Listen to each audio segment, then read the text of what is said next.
See the Galactic Soul, the Honorable Brother, the Revolutionary yourself, Darius Lockhart, and I'm here to tell you to watch Powerbombshells every Sunday at 1 p.m. Eastern on the Fight Game Media YouTube channel. That's right, every Sunday at 1 p.m. and that's on time, every time, because when we stand together, what time is it? That's right, it's nation time. Welcome to Powerbombshells, episode 148. I'm Mel, that's Sam. We're just two broads talking about the pro wrestling we like. What's going on, lady?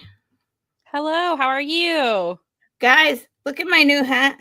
Well, so Brad said that he thought you were going to wear an Alliance hat in honor of them losing last night. Okay, so big shout out to all my Lions people. I know that was heart-wrenching. You did get beat. Your quarterback kind of choked, but it sucks. And it's heart-wrenching. And I feel bad for my friends and neighbors. I've never lied that I am a Seahawks fan. But I root for the home team. And that's just what a poopy way to go. Yeah. You know, Jared Goff doesn't throw like any picks. He has like no turnovers all season and then decides to throw them all in that game. It's rough. It's a rough spot to be in. And I think that the trauma caught up with them a little bit. I think that because there were a lot of people even saying, you know, we don't know how to act. We don't know how to act. It's like, I think a little bit, even though they got beat by a rookie, their coach was our defensive coordinator in Seattle when we won the Super Bowl. So I know him. He's also famous for tanking it to the Patriots with like a 35-point lead. So we'll see what happens there. But big shout out to my home peeps. Yes. That's ouchies. But in the meantime, I have a happy hat. A very happy hat. Lots of compliments from my bestie broad, Sam, for my birthday. And look at the pretty colors, guys. It's so pretty. It's even prettier than I expected. I found it just happened to come across the website, and I got her something else, and that's what I was going for. And I was like, you know what? Let me see if this website sells.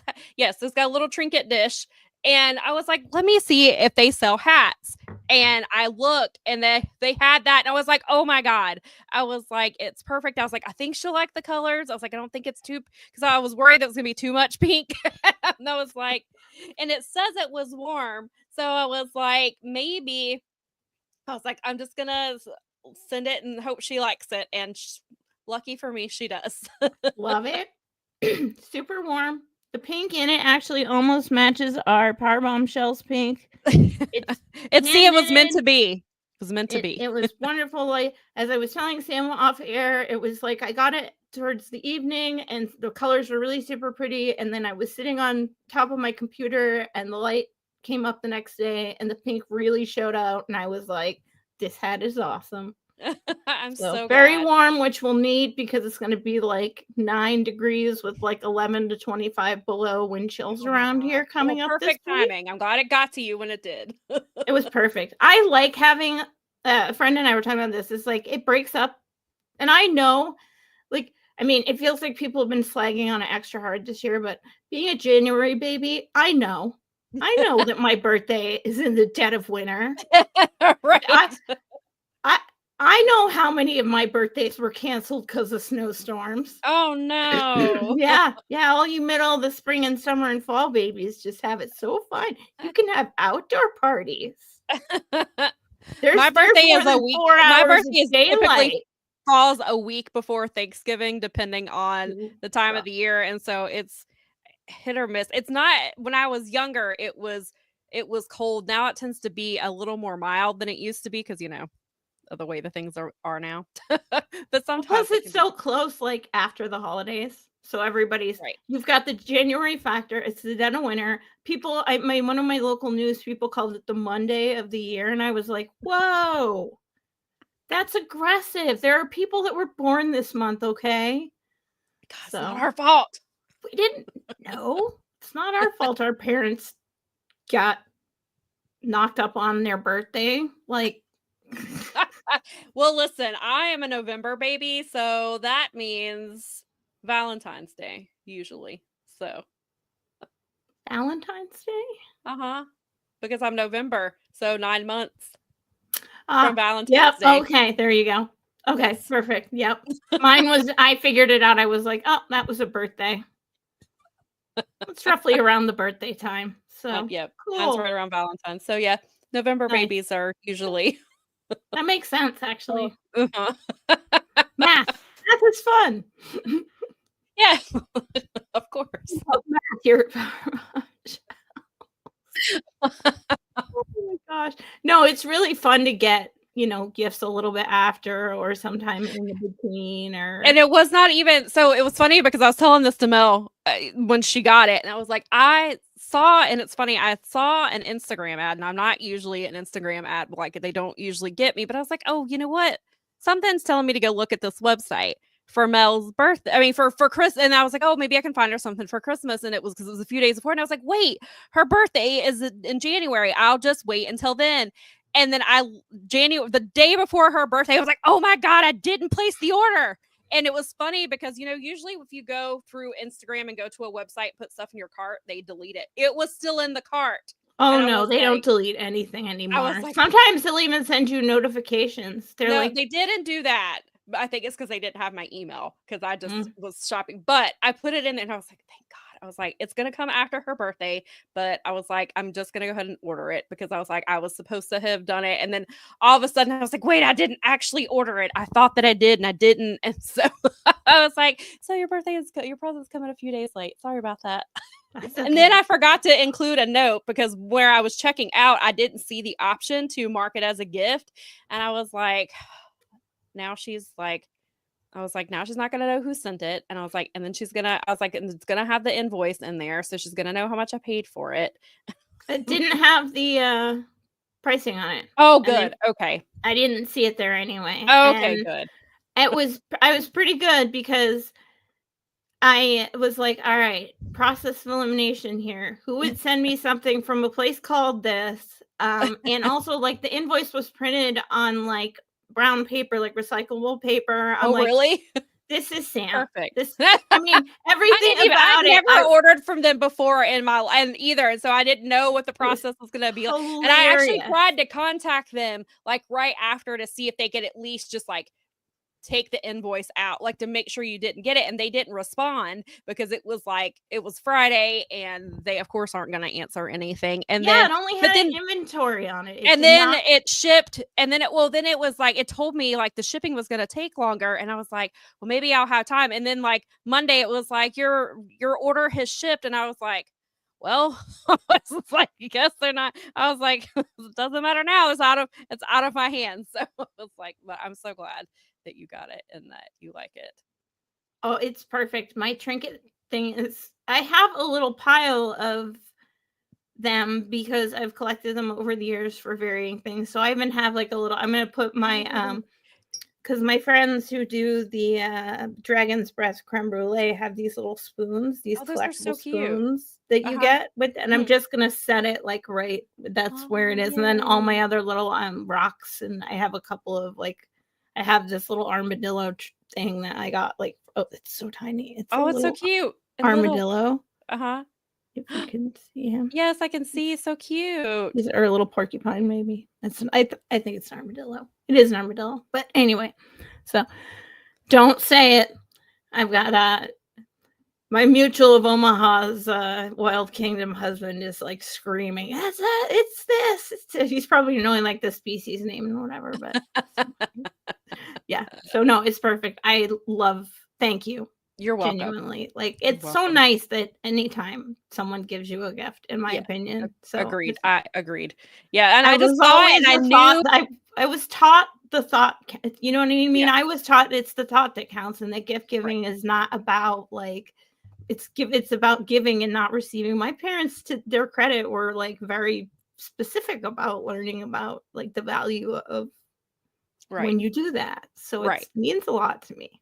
Anyway. Yes, I'm the same way. So we have found that you and I are very similar in a lot of ways, and so that helped. And so and I was like, this is perfect, and so I'm glad that you got it.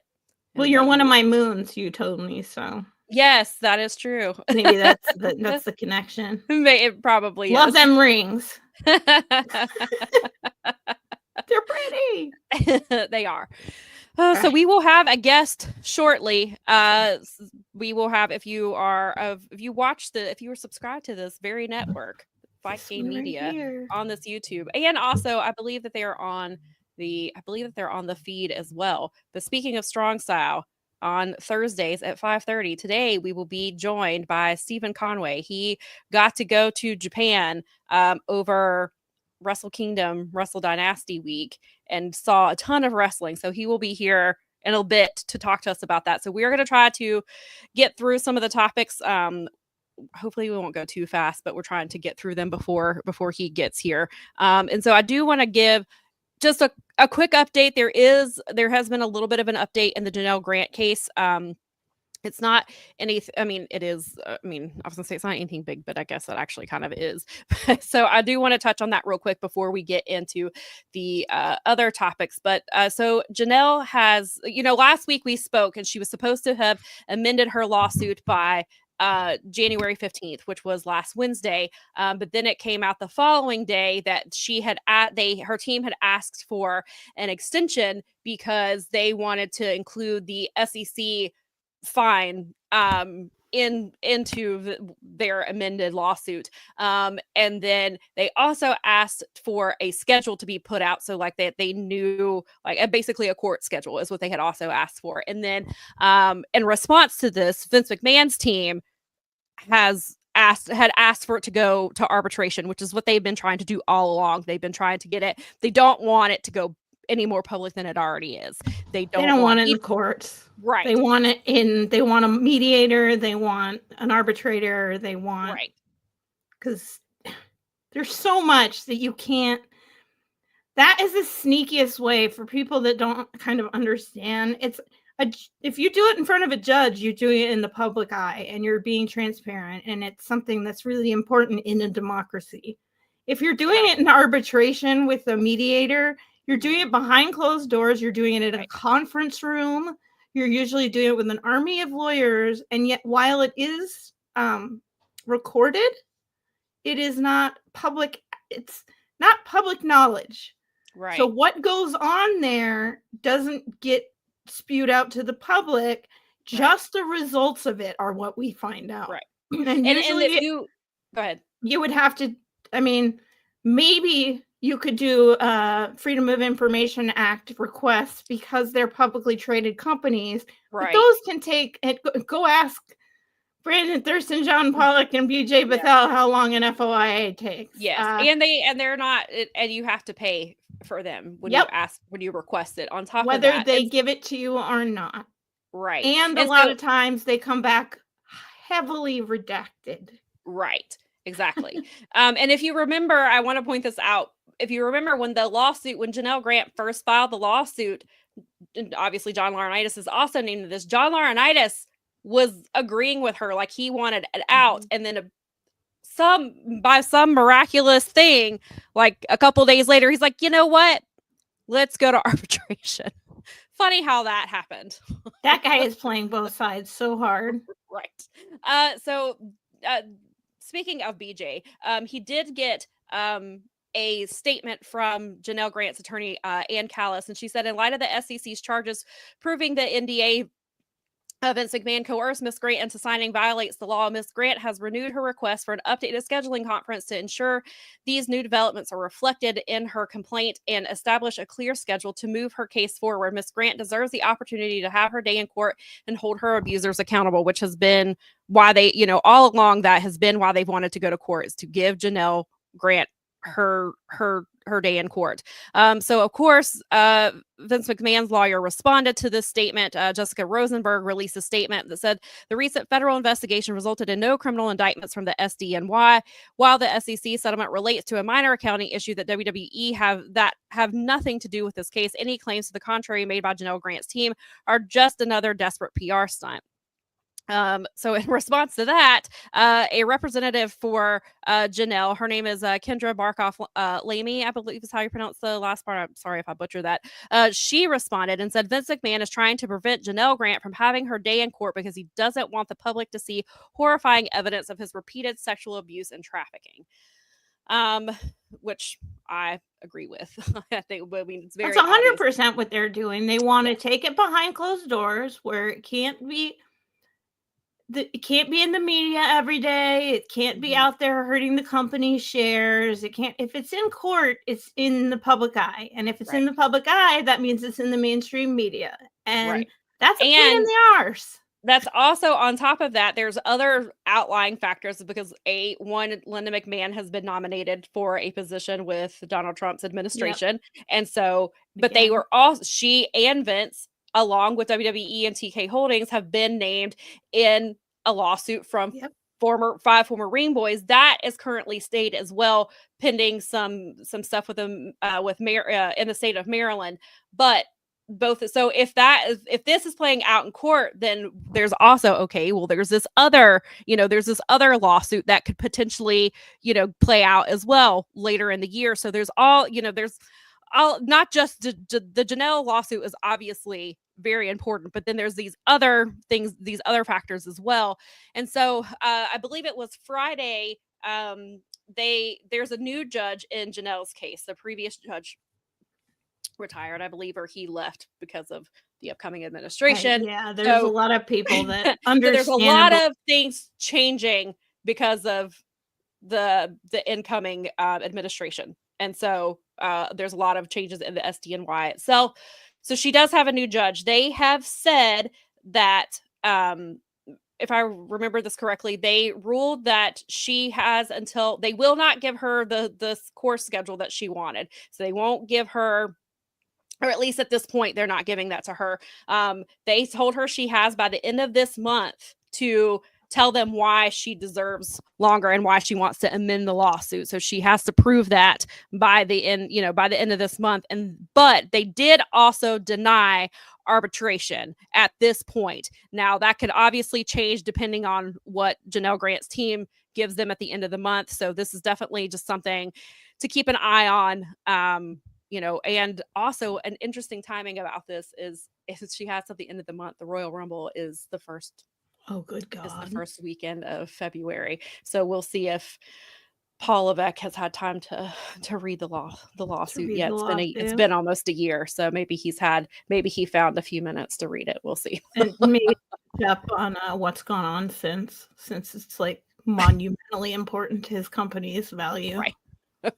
Yes. So that is where we are with that. Because, last week we had thought we were getting, we'd have more information on the amended lawsuit, but understandably, she's asking for more time because of the SEC, which, Ann Callis says this proves that, that Vince did not pay, that her NDA is involved in this case, which is what was assumed, but no, we didn't have, it was not confirmed, and it appears to be confirmed now.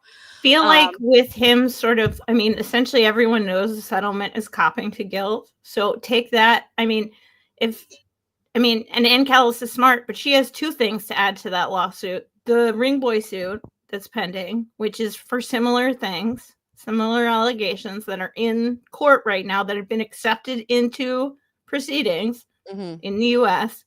And he settled. And so that should, and that's with probably what she's trying to, that should void all of the NDAs. That's the hope, and I assume that's going to be something that Ann Callis talks. But you got to craft that right, and then you got to roll the dice and get the right judges. And of course, as you said, as you mentioned before, we don't know what's going to go on with the new administration and the Justice Department. Right, and we don't know. There's still also whatever the feds are not doing. We don't really have anything clear about that because Janelle's team made it seem like, yes, it's still ongoing.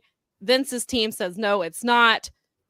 So that's in the air. That's up in the air as well. We don't have a clear answer if the feds are still investigating him, if they're still pursuing anything for him, or we don't know for sure yet. There's a lot of trafficking cases that are up in the air, and I'm not saying anything, but it's like, you can't pretend that when the ringleader died, that the trafficking empire that he had built when he died, in my opinion, that the empire he built wouldn't have a power vacuum behind it, and that there wasn't some sort of, I mean, it's not like, oh, he went away, so all of that went away. Like, that's the silliest thing in the world if you think that. And there's a lot of this kind of coming. I guess it means that they're doing a better job and the laws are getting better for like awareness, because there are more cases are breaking. So that means that people are paying attention and are saying, we don't, like, as our interview earlier where communities, she said the biggest thing is for communities to say, we don't accept this. Right. So hopefully that's signaling that, but yikes. Yeah. So this is definitely an ongoing thing. So it sounds like we won't really know anything until the end of this month. But so I just wanted to give a quick update on that. And now we can move on to more lighter things. Funner. Fun, more fun. Well, so this Wednesday on Dynamite was AEW Maximum Carnage, because apparently the Cincinnati show was a big deal for the TV side of things, and it was Jon Moxley's hometown. He had a title match against Will Hobbs, and then they filmed Collision the following night, and he wrestled. He wrestled last night in that ridiculous 12-man match. Yes, absolutely justice for Janelle Grant. And so that 12-man was something. Let me tell you, as somebody who has to cover that live, multi-man matches are hard enough as they are, but when there are 12 of them and I have to keep up, like, I already got, so in my live coverage, like, thank goodness, so we've decided that we will watch Dynamite on Max, but Collision has to stay on TNT so that we can fast forward and rewind and pause and let me catch up. Because you're covering it. Yes, I'm covering it. And Fair. Even without covering, like, I'm not, every single move and every single detail, but I still have to get what's happening. And so it's just much easier to do it this way. And so I even got, they had a trios match. And so I got behind in the trios match, and then, like, I never got caught up. And then it took forever to get through that 12-man because there was so much happening at one time. And so it was, and, like, again, that's even with not putting in every single thing that was happening and still just trying to generalize what was happening. And it was a lot. So I would appreciate if Tony Khan would not do any more 12-man matches on Collision, please. Or 12 women. There are 12 women, for that matter. 12-person matches. I would like for you to not. I saw you on social last night while I was watching the game, and I was like, oh, that sucks. And then just the match itself, it was just very WWE-esque. And it was just a lot. It was, I just don't understand. I mean, the whole point is the Death Riders they're supposed to be this fearsome faction nobody wants to work with, yet we're teaming with the Learning Tree. What are we doing? This story has, like, both of those. Also, I have let's see if I can say the words easy for you to say. I have a quick quibble with the Max app. Can we get uncensored Bad Apple on a Max app? I'm a grown up. It's 2020. It's 2025. It is the 21st century. Okay. Listen, if The Rock can drop F-bombs on CW, it's on Max. Like, I get it's probably a cost saving where they're just running the same feed through Max, and then we don't get the ads. We get the pretty, like, screensavers or whichever, which is fine with me. We watch it on we have also decided to watch it on Max. We get the ads. We still get the three, like, the little. We get some ads and some screensaver. We get some of the screensavers too. And then I've noticed, I don't know if it's, I guess because they are doing both feeds, that there's been audio issues on the Max. Yeah, there has a little bit. Like, and they've had audio issues on all of their. Yeah, because like even, their pay-per-views, like, have I noticed issues. It sucked. Like, the most, it happened, like, during Kenny Omega's, of course, when he came and spoke, and I was like, God dang it, of course. And all the match, like, it was fun all night long. Kenny Omega gets out there. I guess it's just too much star power, and he was affecting the electricity. He is a lot, in fairness. Like, no single microphone can. Look at your microphone. Your microphone. Yeah, we know how microphones have a mind of their own. We all know that this is why I ended up having to hold this damn thing, is because if you were that not microphone here, was probably made by in the early days of this podcast, I did have a microphone stand, but it would constantly fall while I was talking. It would crash. It's got a little dent in it, and it just. We tried to make it to Wrestling Observer's Feud of the Year. That did not happen. So it's gotten to the point where I now have to hold my mic like I am on a newscast. And so I have to hold my microphone because it will not stay any other way. You should think of it in a more. You should think of it as holding a microphone like a karaoke night. This is true. That's the only or time holding a microphone like Renee does. Oh, there you go. Even better. Renee is my quick mark out for Renee. She's the best. I love her. She has elevated the entire backstage interview crew. Like, her presence destroys. It's so wonderful. She's brought everything up a level, and she can rock everything she wears. Yes, she can. She's very. I can't. Sometimes I'm jealous, and sometimes I'm like, no, I'm not even jealous, because I can just. It's so much fun. It is. And she's great with when people like talk trash about her husband. She just like has to stand there and say nothing. But then it made me laugh last night because Lexi got a little bit of it last night in the segment with the learning tree, because Bill didn't say anything to her directly, but Brian Keith got in her face and said, "Sick ass burn." And it was just, and she just had to like no sell it. That was really funny watching that. And I was like, oh, so now Lexi she's got to deal with her husband's people. Driving her crazy. She's like, oh, thank God Renee is here to help me out with this stuff. Right. Oh, whoops, you go. Sorry. Yep, I was just trying to pop up this thing about how they do audio issues have always been a problem. And Jermaine, I heard your comment about the women's stuff. We'll talk about that in just a second when we talk about Samoa Joe first. But yes, we will get to that. Yes, and thank goodness that they are keeping him strong. And yes, 12-man matches are too much. It was just, it was chaos, and like that part of it, like, I guess is fun. And for the fans in attendance, I'm sure I'm sure it's exciting to watch, but it was. Is it though? For the fans, maybe it is. I'll give this crowd in Cincinnati a ton of credit, because a lot of these crowds previous to now have been pretty dud. These guys have been pretty good. And somebody said it here, was talking about the venue. It was Brad. The venue was really cool. It was, when I saw it, because the upper area had like the fence. I was like, it's giving Bloodsport is what it reminded me of. It reminded me of some of the Japanese venues where Kota Ibushi used to jump off balconies was what it was giving me that. Paul pointed it out to me. He's like, where the heck are they? They've got like, he's like, the whole thing has like fencing and blocks for these things. Yeah. So finally, I have definitely been asking, where is Samoa Joe? Yeah, I wasn't sure if Jon Moxley was referencing him, because I've talked about it a few times. When he killed Rampage, he said he was the king. Following promo, he says it again. And I was like, is this a reference to Samoa Joe? Because Samoa Joe, when he was double champion, was calling himself the king of TV. Then a friend of mine pointed out that maybe he was talking about Suzuki.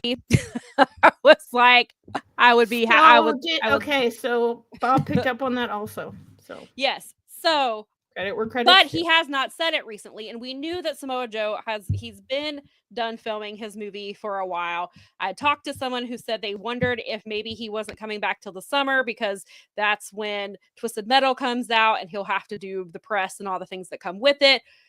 Does that mean he waits till summertime? And then we got our answer. He showed up on Wednesday, but not having anything to do with Jon Moxley or Chris Jericho. He's not. So Samoa Joe has not been seen on TV since he lost to Chris Jericho in a Stampede street fight last July. Was the last time that we saw him.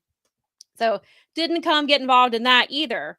But what he did do was he came for Christian Cage, because they were attacking Hook And that's where Samoa Joe came in. So that was an interesting spot. What do you think about him coming in this spot and not anything to do with the Death Riders or Chris Jericho? I think your audio's muted. Sorry. I guess they're trying to revive the Samoa Joe helping Hook get rid of these people because they heard his dad thing over something else. I a little bit don't mind them being kept out of that storyline, because unless Joe is stepping in to end all of that, all of those shenanigans, maybe keeping him away from all of that is the best possible thing they could do. Yeah, right and they've already announced Samoa Joe versus Nick Wayne for next Wednesday. So it looks like maybe he's going to go through each member of the patriarchy. Patriarchy. That right, I almost feel like that's maybe we can shift people's attention away from the Death Rider storyline and Learning Tree storyline, because you've got the old guy complaint, you've got the this has run its course complaint, which I agree with that personally. And I think it starts a new feud with a new group of people that it's kind of like, it's almost a squirrel tactic, but then it might I guess be it's also the right thing. It's also kind of adjacent too, though, because Christian has the contract that fair he enough. Can cash in, but the rumor has been that he's not going to cash it in while Jon Moxley is champion. So that's still a factor. So the story, I guess, is still somewhat world title adjacent because Christian has that, but it's also like you said, focusing on Hook and them taking out Taz, and Hook needed reinforcements besides Shibata. So you've got that. And so, yeah, it's a really interesting, I definitely see this as good. I could see probably Samoa Joe versus Christian at Revolution. Probably where that's going to happen. And maybe they'll do it for the briefcase. We have talked about that possibility. Yeah, I mean, that's a good point. We did talk about maybe there's some way that they do that where Christian loses that championship opportunity, because it's just, and I love Christian, but this is not the time to have Christian do this, especially with every the focus on as we discussed last week. And I'm really glad to see Samoa Joe back. I love that guy. Me too. I was totally hyped when I heard that entrance. And I wasn't expecting it, which made it even better, because I just figured I've quit waiting for him, because I was like, well, maybe it is true. Maybe he won't be back until the summertime. That gives him time to get in ring ready, which clearly he's been doing. I mean, I know that he didn't get physical or anything like that, which he didn't have to. And so it's great to see him back. And so that was a nice surprise. And again, they were kind of trying to stack this Maximum Carnage show, because apparently it was a big deal for, I think, the TV side of things. And so I think bringing Samoa Joe back here actually made a lot of sense. And so I'm very glad to see him back. Bad timing to have Christian win that contract. And I didn't expect Christian to, and again, huge Christian fan, and I would much rather have Christian have that title than Copeland have that title. Oh yeah. If that's where if we have to choose between the two, I would much rather, I would rather Christian have that title than Jeff Jarrett. If we have to choose from those people, yes. If Kenny Omega and Will Ospreay and even Samoa Joe are not options at this point, then this is where I would do it. And exactly. We have smart for Samoa Joe to stay away from the Jericho vortex. Oh, this is a good question. Do we get Hook Joe Pulp Fiction style back to these stage segments again? I hope so, because those were a lot of fun. Yes, please. I really enjoyed those. Hey, Happy New Year. Thanks for joining us. Welcome. Yes. And so, of course, the other big thing from Wednesday night was the women finally had their inaugural Casino Gauntlet match. They've not had one before.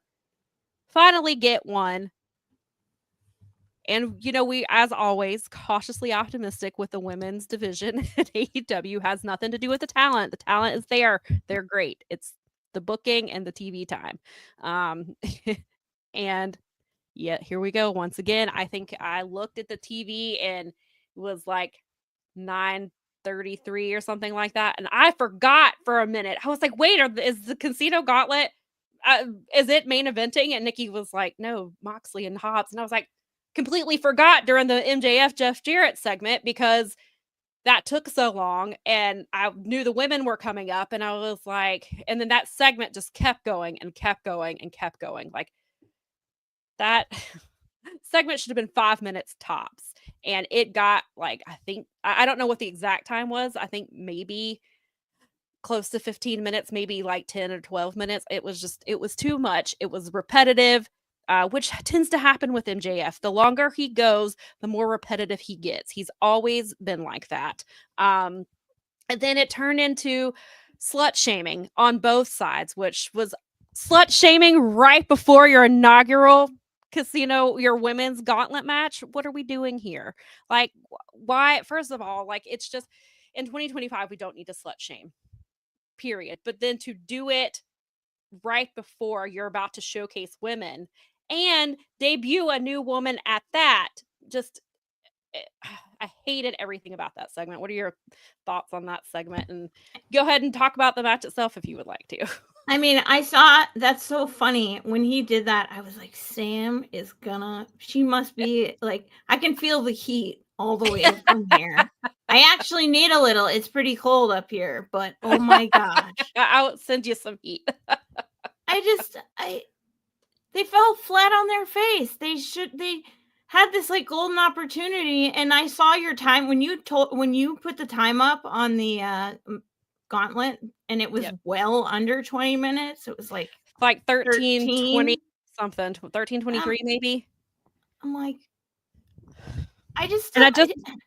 the men, by the way, the men's gauntlets, I believe I saw, have gotten 26 and 18 minutes. Yeah, that's what I saw too. So in terms of just time, when you popped it up there, I was like, yeesh. And I don't know. It fell flat to me because it was like you had this golden opportunity to really do something where you could actually showcase your women. And this is someone that people keep. I thought it was funny because I feel like people have been asking us, like, when's Megan Bane coming for like half of our podcast or something? Like, right. Yeah. Just forever. Like, have you heard anything? And I knew she was out there, but oh my gosh. Yeah. And so Jermaine made he said this earlier in the shows. Can somebody tell TK, how are you going to have a MJF Jeff Jarrett segment that went on so long that demonstrated women in it, then turn around and only gave the women's casino match 13 minutes? What the hell? I mean, yeah. I mean, I'm right there with you. It was super frustrating to see that. And it just, the promo was just so, and even if it didn't cut into the women's time, it was just unnecessary. It did not need to go that long, especially when we again have this complaint about so many older wrestlers vying for this title. And then you give 12 minutes to Jeff Jarrett and MJF. And it's so frustrating. And they talk about stuff that doesn't really need to be talked about. No. Yeah. They are still cutting that promo as we speak. Probably. They're just going around in circles. They don't even know that the thing has ended. Right. Yeah, they don't know. They're still going. Brad said, I love Double J and have for years, but there was no need for 15 minutes of BS. Just get to the point of the promo. Can TK let MJF go to WWE where he can do this stupid shit? It's so frustrating to see. And I hate it because, not hate it, but like MJF was somebody that they had that was the future. And I just feel like they've made so many bad decisions with him. They did. I mean, and then you look at like the contract stuff and how it damaged Wardlow. But there's no way to get around that. And of course, Wardlow's not in TV right now because of reportedly dealing with some injury issues related to that car accident last year. That's what has been reported. I don't know how how accurate that is. And also it's his birthday today. I did see AEW at least tweet about him. I did not read the replies because I can only imagine what those replies are like. Yikes. He still works here. I can imagine how many comments are he still works here comments. So stay out of the comments. But it just do your mental health a favor and stay. But having those two segments or the segments and the match back to back like that just felt like, I'm like, when you're looking at it that way, like, it just feels like, again, my favorite question, what are we doing here? I think it's tone deaf. I think it's just he doesn't see it from that perspective. No, he and I doesn't know have that point of view. So right. And I think I saw a Lyric tweet earlier, and she made a really good point, was people see the run that Sting got in his final year, and so all of these older wrestlers think that they should also get the Sting treatment. And that's not to say that they don't deserve it, but she made the point that Sting has been selfless and has always given back his entire career. He almost had his career ended in a very shitty way through WWE, and this was a chance to right that wrong. And you can have these, just because you can have your final run handled well, but that does not mean you get to be to get a title shot, or you get to be a champion too. You can, just because you're not owed a title shot because you're about to retire. That's not how this works. And then you've got, like we said last week, a big part of the problem is it's so many people at once.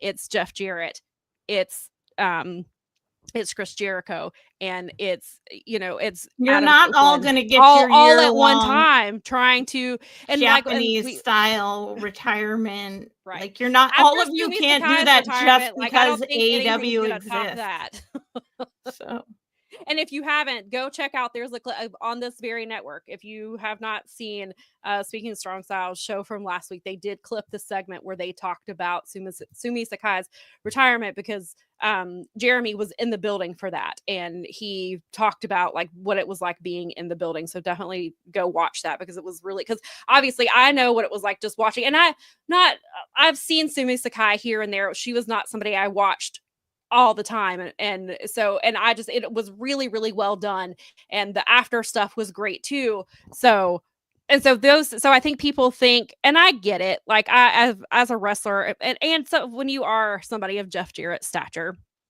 you do want to send him out properly, and I think he deserves that.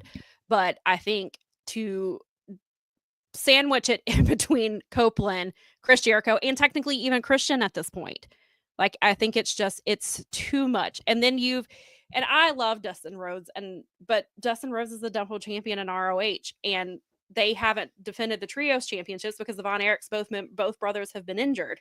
And when I asked Tony about it, he said that they were making good progress. No idea when they're coming back, but they haven't stripped them of the titles. You could strip them of the titles, let Shane Taylor Promotions or another trios have those titles for a little bit, and then have the Von Erichs get it back in Texas at All In. Like, you could do that.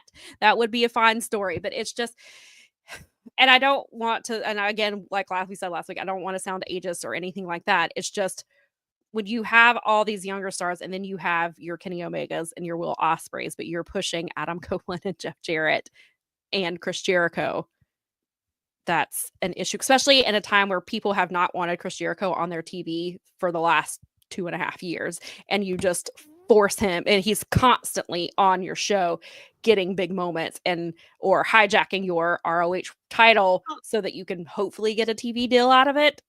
Tony seems like he is weirdly, he's like not that he's anything like Vince.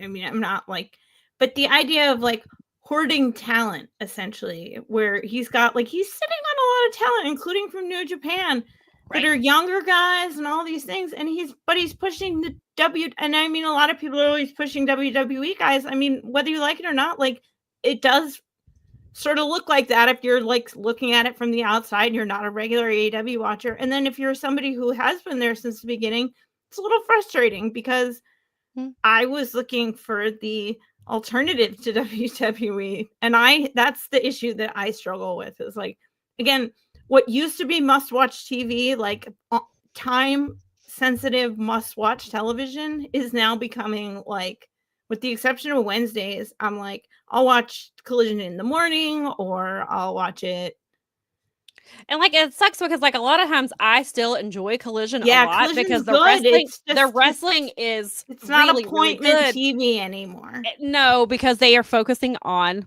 and then when you have FTR when they're on there, they always get the main event spot, and they always go close to half an hour, if not more than that. And it's just like, and somebody joked in our comments last week, like, is it in their contract that they have to main event Collision and that they have to get a half an hour? And it feels like it.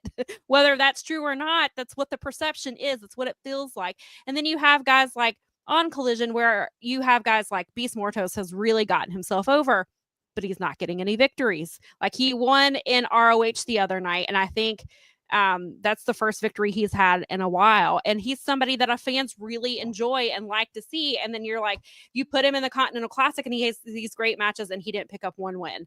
Like I didn't expect him to have, 8 points, but I expected at least one win there. And you have Beast Mortos, of all people, just somebody that has gotten really hot on his own. And it's just it's so frustrating with that. And yeah, Collision, I can see how for some people it's gotten, and and obviously I watch it because I cover it every week. Would I still watch it live? Probably, but there are things like if I had looked, and I hate to say it, the show that I got in Charlotte had, if I saw that live, I would be like, I can wait. I don't have to watch this live. And I hate that because there are a lot of people I liked on that show. The show was fun, but then I saw the card that Atlanta got the following week, and and of course I know some of it, they got Shibata.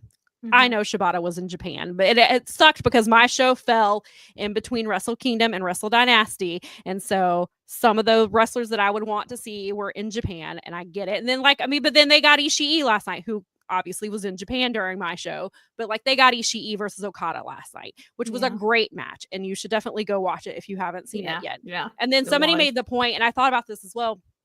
Hangman Page wrestled Christopher Daniels in what is likely Christopher Daniels' final TV match.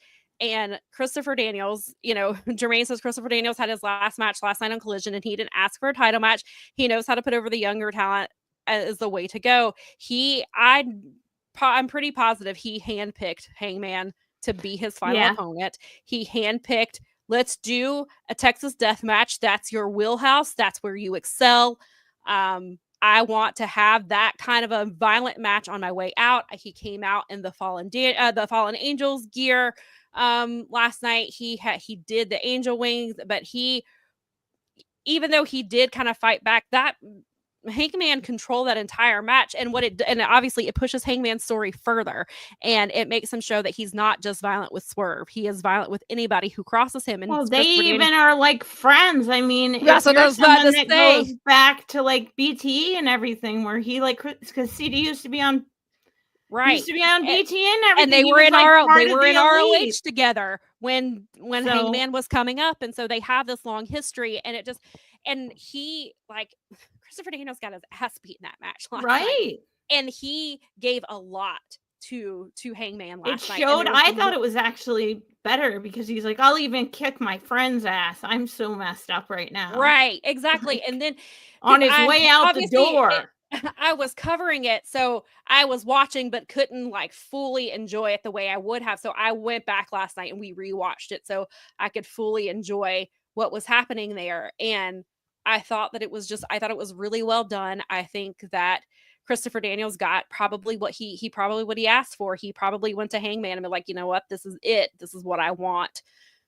Let's do it this way. And then you see the moment where Hangman is crouched over Daniel's body as he gets counted out, and his head is down so you can't see his face, but it just felt like Hangman got a little emotional the way he was crouched over him. I just got the sense that outside of personally, obviously outside of character, maybe a little bit of character wise, I have been pushed so far that I would do this to somebody who used to be my friend, but also obviously personally, I think that probably was a lot for him as well. But so you can go out in your career and have a really good match like that. You don't necessarily have to take the win. You don't necessarily have to take a loss either, but you can go out and not affect the title scene at all and still be sent out in a respectful way. And I think that more talent needs to realize that. I just think that a lot of these guys think that they're entitled to this like thing, and it's like, no, you don't understand. Like, younger guys built this. You have to. Sorry, Right. that it didn't work out in your time. You're still on TV. Like, Right. wait your turn. Right. And Brad is saying, and not even saying it was CD's retirement works perfectly. Paige can come out and proclaim that he's the reason CD retired Right. could be due to the beatdown, which I think is what's going to happen. Me too. Because in storyline, Christopher Daniels never said this was his final match. He just said, "You're not listening to me. I can't get through to you, so I'm going to beat your ass." In your own match. And then I didn't. And one thing that actually I didn't realize until commentary said it, Hangman Page has never lost on Collision. He's undefeated, which I didn't realize until they pointed that out last night. So that's interesting. I don't know if that will come to mean anything at some point, but I just thought it was really interesting that Hangman has never lost on Collision, which is kind of funny considering the CM Punk stuff. But we got kind of off track with the retirement stuff, so I will bring it before we bring in our guests. I will bring it back to the women for just a moment as far as Megan Bayne's debut. So it was leaked prior to the show that she was backstage. So we figured, and you would think with the tournament, they're going to bring in some surprises. We got one surprise. I thought Megan's debut, I get why they did it there, and I think it's smart, especially because Mariah was on commentary, and Mariah's reaction to her sold her being a threat, sold her, why is she here? Like, I thought she was in Japan. Like, why is she coming into my domain? And nobody has, her whole story is nobody has beaten me yet. I've gone through everybody. So I did like that factor, but it seemed like people didn't know, who weren't familiar with her. And so I don't know how that played out maybe in the arena. But again, we knew prior to the show that she was backstage. And so a lot of us assumed, she would be in it. But the thing with Megan has been really interesting is because Megan apparently was telling people she was no longer under contract with AEW, and she's been in GCW for months. She's wrestling. She's actually wrestling tonight at the Big Hammerstein show. She is wrestling Atticus Cogar. And she's been tagging she's been doing single stuff, but she's also been tagging with her real life partner, which is Joey Janela. They've been tagging, and they're Janelasis is what they're called. And they've been tagging there as well. So she's been active on the indie scene. And so, but then from what I understand, somebody had sent the Fightful Select report is she is actually under contract with them and has been under contract. So I guess they were trying to figure out exactly what the contract situation was. So she did not get a graphic, but it sounds like she may not have gotten a graphic because actually, didn't she get a graphic way back when she signed in the beginning? I think when she signed, she got a graphic. Yeah, that's what I was gonna say. I think she got one way back then. And that's how I knew that she was even a part of AEW. And because she went to Stardom. She got a graphic and then she went away. And then, but she had already, from what I remember from the reporting at that time, she already had a Stardom deal worked out to be there. And so Tony wanted her that bad that he was like, I'll sign you and let you go to Stardom and then go do whatever you got to do over there. We'll bring you in. And I think she was in Stardom for like 9 months. I'm sure somebody I'm sure Brad probably knows, but I believe that she's been there or that she had been there for about 9 months or so before she came back here. And then she came back, and there were reports that, she's coming in. There were rumors that she was coming in with Mercedes, that she was going to be her heater, not Camille. And then she started popping up in GCW. And then there was the rumors that she was not under contract anymore with AEW. And so so as far as I know, that situation has not been cleared up. So I guess we'll see. It sounds like because of Mariah's reaction, I assume that we're going to be getting, once she finishes with Tony, that, she's going to move on to Megan. And then one thing I will say about this casino gauntlet is I really was expecting Nyla to be in that. I felt like being the first champion or second champion, she should have been in there. I was hoping maybe we'd even get Yuka, because Yuka just wrestled at the Strong Style show or the Strong show, and I don't know if you saw it. I'm sure other people did. Sumi Sakai tweeted the other day, and she told Tony Khan she doesn't watch AEW, but if he booked Yuka every week, that she and a bunch of other people would tune in to watch Dynamite if he would book Yuka. I mean, I'm with that. That's like, yeah, I was too. I was like, yeah, but whatever it takes to get Yuka on TV. But it just made me laugh that she straight up told Tony Khan on Twitter, I don't want your product, but I will if you book my friend. Which she deserves to be on TV. I was just hoping that they would have brought her in or brought in some other people. So I was kind of disappointed with that as well. On top of the timing that it got on as well. And then, yes, I did see that, Brad, that Joey said I saw that Joey said the other day that he quit drinking 6 months ago, and he has gotten into a ridiculous shape. I've seen him a few times, and I'm gonna check out the GCW show tonight. And because they're having it's their Hammerstein show. They're having there's a lot of really good matches I want to see, and they're having some crazy. Then the kickoff show, they're having like a 25 person like Royal Rumble type of thing, and they're having like all kinds of crazy stuff on there. So I'm definitely going to check that out. It is on Triller. So, and it is if you have a Triller subscription, it is part of your subscription. You don't have to pay a pay-per-view fee as well.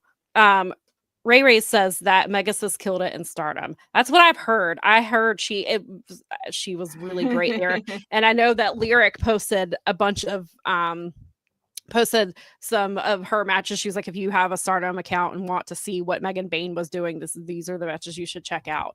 So I'm really looking forward to, especially because of that, how Mariah May reacted to her definitely makes me more interested. And then before we bring in our guest, what are your thoughts on Tony winning? I think it was obvious that Tony was going to win, but do you think they're rushing the rookie storyline by having them do this match in Australia? A little, but they're trying to sell the show, so it doesn't surprise me that much. Unfortunately, they kind of have to do this because that show has not been the success that they struck out for. I mean, look at how much it didn't sell. It didn't initially. So then they started dodging. Is it a pay-per-view? Is it not a pay-per-view? I mean, they turned it into this thing until finally this week, where in the Observer it was this is how it's going to work, and this is the time. And it feels like it has a lot to do with Warner. It feels like TNT or Warner did not want Max to have exclusive rights to that show. I definitely agree with that. It feels like, and I feel like Tony is kind of stuck between a rock and a hard place with this. I think because he wouldn't he wouldn't commit to it being a pay-per-view, but he hinted that it was going to be on Max. And I mean, it still will, but not in the way that I think that he had intended.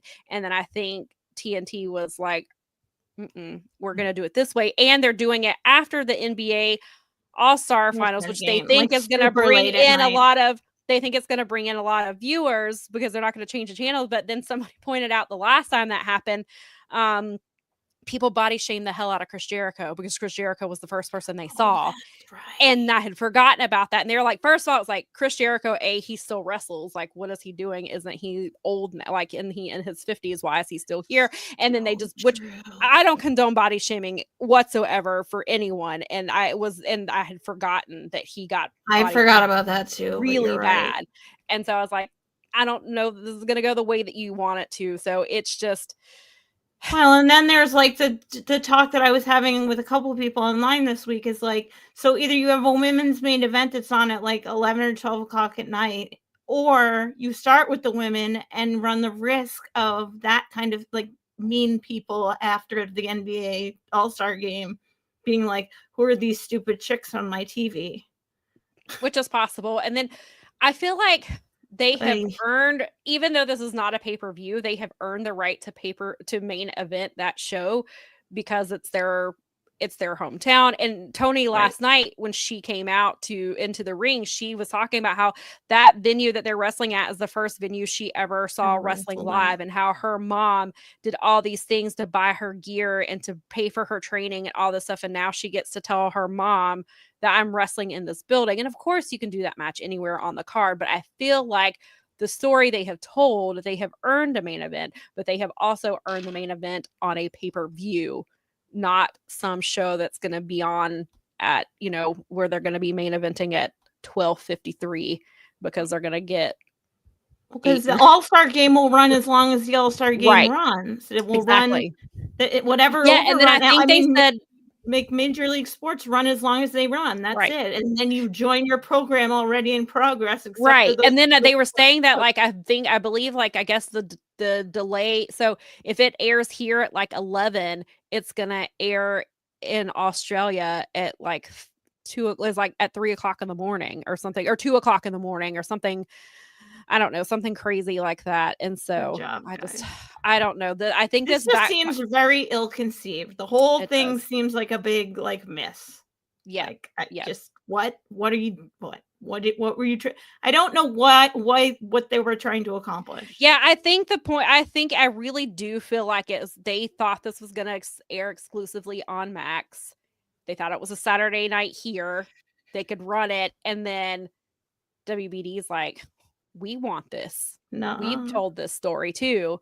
Like, so we got you Ben Mankiewicz for and and somebody and somebody my friend made a good point. Grand Slam shows here are not pay-per-views. They are pay-per-view quality matches on a Dynamite and a Collision, which he is very fair about. But I think the assumption was, this is our first time in Australia, this is going to be a pay-per-view and Tony would never commit to that, but I think people got their hopes up, which I see both sides, but I mean, he is right. Grand Slam is not a pay-per-view. And Tony did say, because somebody asked him if that means that if they're doing Grand Slam in Australia, does that mean they're not doing Grand Slam at Arthur, in September? And he was like, no, he dodged that pretty hard. He basically said we're doing both, is pretty much what he said. Yeah, because he said they're going to push it to they said they were going to go back to Long Island in the fall or something, if I remember right. Yeah, something like that. So it's a mess. I was like, Tony and Mariah deserve better, but I am glad that they are getting this spot in their hometown. I don't know what this does for the rookie storyline with Tony, but I feel like you have to do it here in Australia. You have to have them rematch. But you could have the rookie lose, and maybe that sends her further into her. She can play into the I'm a rookie, that's why I couldn't defeat the champion type story. But then you could obviously also have she's the rookie and she defeated Mariah May, and then she could still as champion run with the rookie storyline for a little while, and just she's the rookie as the champion type of thing. So it'll be interesting to see how that story plays out. But they have handled the storyline really well. So I will give them the benefit of the doubt with the story that they are telling here. And so we'll see what happens with the Australia thing. But now I think it is time to bring in our very patient guest who has been waiting for us to listen to us rant about women and about Jeff Jarrett and all these other things. So if you are ready, Mel, and if our guest is ready, I will bring on Stephen Conway. Hello. Thanks for having me on.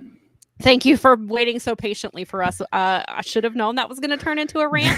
I almost was like, do we even put this on here? But I was like, we have to talk about it. We can't wait till next week. So I'm a fan of the show, so I was just listening like a viewer here. I appreciate it. Thank you so much for that. And how are you doing today?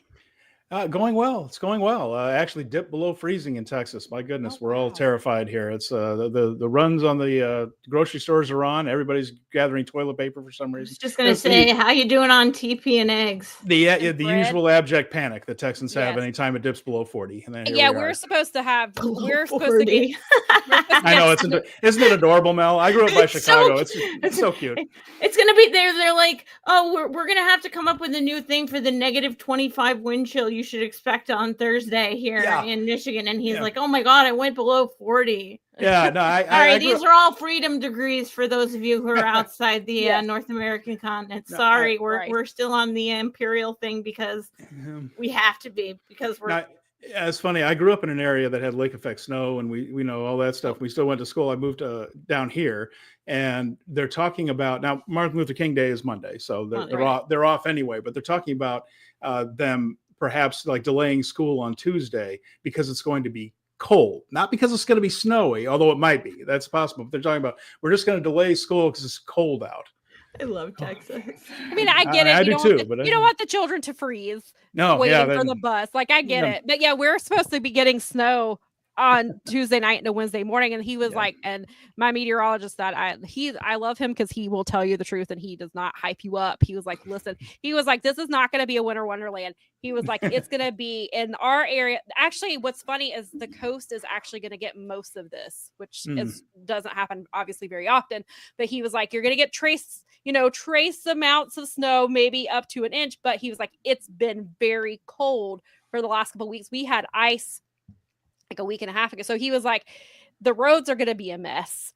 And he was like, and you have to watch for your pipe. He's like, you need to be more concerned about your pipes freezing than snow on the ground. It's basically what he was like. So I'm assuming the kids are going to go remote because that's what they've been, obviously, because of with COVID and things like that, remote. And so those poor kids, they don't get the snow days like we used to get. Now they have to do remote learning. You guys are it's just so funny because I grew up in Maine. I lived in the Pacific Northwest for a decade and a half, and now I'm back. I'm here in the Midwest in Michigan, and I'm we get all the lakes here have their own snow that they make up. The lake effect snow is literally the lakes are like so big that they're like, I've decided that I'm going to snow and spit it in your direction. Correct. And when it's normal winter here, there's like snow about almost all the time. It's just about, I call it flaking because it's not a shower. It's not a full on blizzard. It's just flakes are about. It's like literally being in the north in Westeros or something. If you were a Game of Thrones fan, like it's just, so it's kind of funny. And then it's been fairly mild, but we've gotten the normal stuff. So I've got these two things. I went to school though in DC and had my first experience with Southerners losing their minds about snow because I didn't realize, and I was young at the time, and we had a snow day in Northern Virginia and everything shut down. And it was like this much snow. It hadn't been cold. And my aunt was from like North Carolina. So she was like, you're going to drive in this? And I'm like, this isn't even gonna stick. Like, right.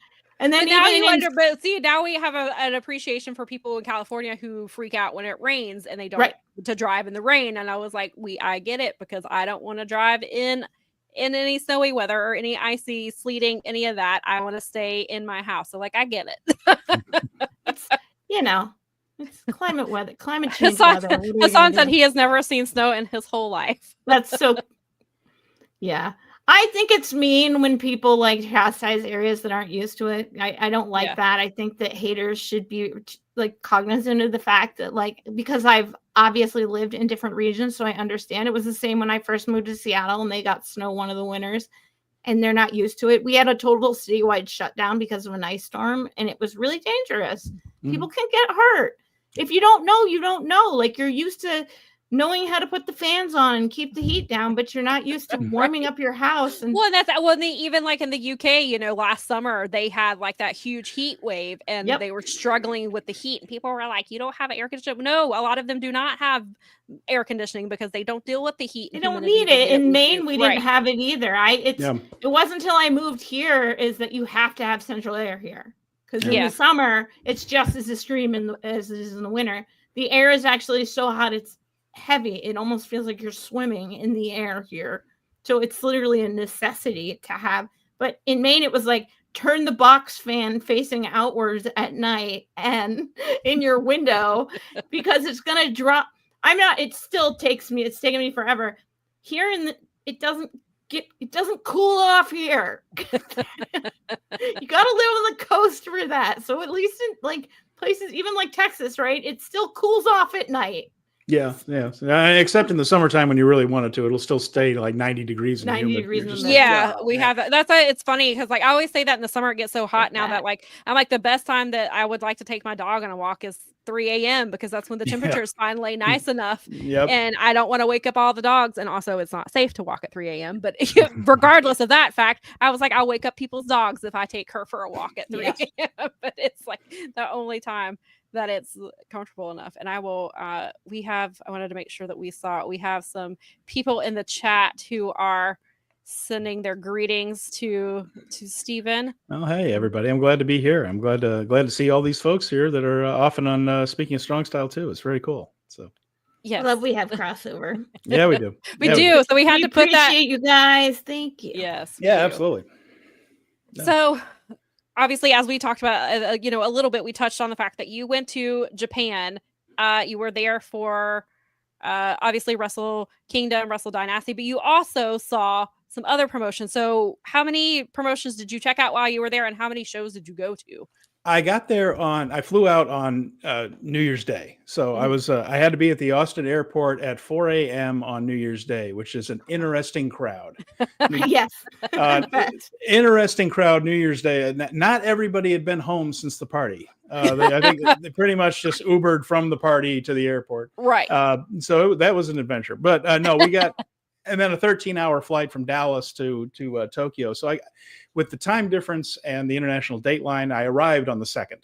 So unfortunately, I missed some of the New Year's Day shows. But once I got there, I caught 6 shows in 4 days from 4 different companies. Wow. Which is pretty great. And I missed one. I was going to go to another one, but Wrestle Dynasty went too long. And by the time I ended up, they told us last minute that we were going to be able to keep our chairs. So I was sitting in the 3rd row. I got really good seats for this thing. It was a big birthday for me. My birthday is my birthday is January 4th. So I always say that my first birthday present every year is from New Japan. I get Wrestle Kingdom like first. Yes. It always starts like them. Yeah, I was talking about January babies at the beginning. That's right. Yeah, we usually get like bad timing, but great timing. Yeah, it worked out. So, but then they just said, "Oh, you get to keep your chair." So after each show, I couldn't just go to the subway station. I'm lugging around a metal folding chair that I had to take back to my hotel, and then I could. But by then, the Sendai Girls show, which is the one show that I didn't quite get to. Unfortunately, I didn't get back to my hotel until it was bell time, and I was still 45 minutes away by train to that show. So I didn't get Sendai Girl, but I got on the first day I went to All Japan in the afternoon. They had about an 11:30 show at Korakuen Hall. And I stayed in a hotel in Tokyo Dome City. So 5-minute walk to Korakuen Hall and the Tokyo Dome and all that. Right. Went to All Japan in the day, then caught a cab and went out to the Ariake area, which is out by the water, out by Tokyo Bay for Stardom that night. The next day, I was up again at Korakuen Hall at 11 o'clock for TJPW's Big Princess show. So got to do that. And then Korakuen Hall, depending on the time of day, is literally in the shadow of the Tokyo Dome. It's next door. Wow. So you walk out of Korakuen Hall, turn left, up a flight of steps, and you're at gate 21 of the Tokyo Dome. So then I just popped over for Wrestle Kingdom. And then on the 5th, I caught Wrestle Dynasty. Then I missed the Sendai Girl show. And then on Monday, I caught New Year's Dash. So I was doing the boom, boom, boom. So it was a lot, but man, I enjoyed every single second of it. It took me a couple of days for my body clock to adjust. And toward the end of it, I was subsisting on coffee from the vending machines out there for quite a while. I would take one of those things. Did you stay in the capsule hotels or did you stay in Western hotels? No, in between. It wasn't a capsule hotel where you just sleep in a little tube, but it wasn't much bigger than that because it was a Japanese hotel room. So in my room, just to give you an idea, they had a queen size bed. Queen size bed, luxury. But the head of the bed and the foot of the bed both hit the walls of the room. Like they were, it's exactly as long as a queen sized, not as wide, but as long as the queen, feet to head. I have a husband who is 6'2", and we are seriously considering the trip. I will fit perfectly in Japan. I am on official documentation 5'2", but that's because they round. They don't put decimals on. Right. I learned that my graduating year when they measured me for my gown. It was hilarious because I was like, "Well, I'm this tall," and he said, "Sweetie, we don't put 0.75 on the paper." So officially by U.S. government standards, I am 5'2", so I will fit perfectly in Japan. It will be a complete turnaround of our lives where he will be the the one standing out for being. I understand. Yeah, that's going to be a tough one for him. Like, I'm 6 feet, and Okay, that's why I was asking you, because I think that you are in the same footage range. It's snug. It's snug, and then the bathrooms are all right because they have the toilet there, they have a sink, and they have the shower. But it's so condensed that 1/3 of the sink kind of goes over the shower.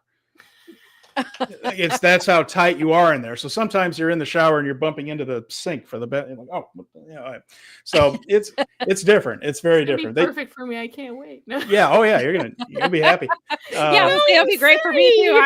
I was like, I'm 5'4", so yeah. And so it was tight in there, but it was funny. I got there on the 2nd and I unloaded all my stuff, and I had been sitting in a plane for so long. I just wanted to walk around. That's all I wanted to do. And then I'd been in the train to go to so I'd just been sitting, or I'd been packed in.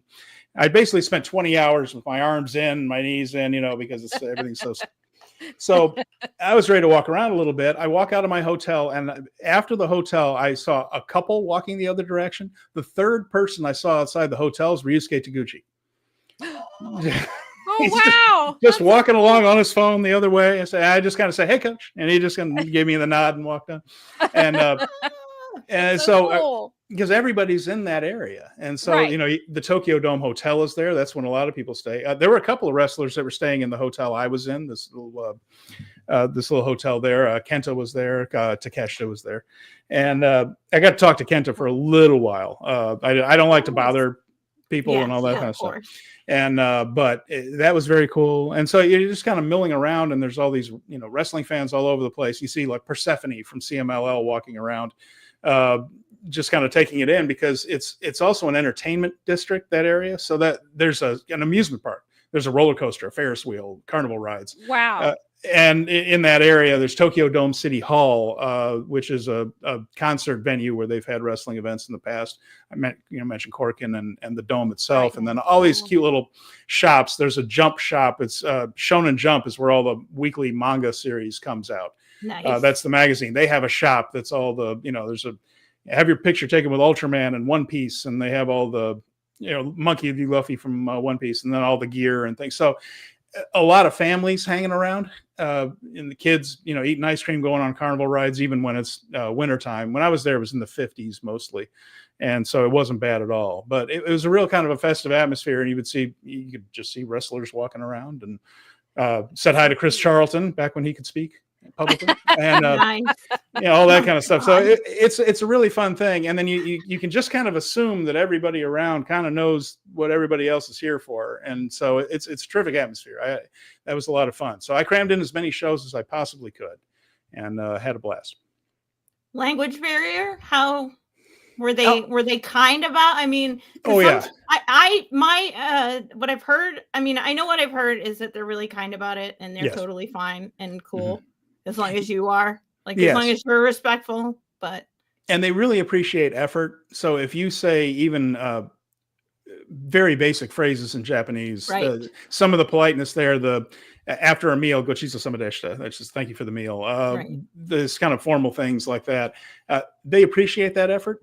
And so the good thing about Tokyo, and Osaka is the same way, is almost all signage is also in English. Trains, buses, cabs, street signs, all that stuff it's in Japanese, of course, but also in English, often in Korean as well. Those are the three that you'll get in most of those places.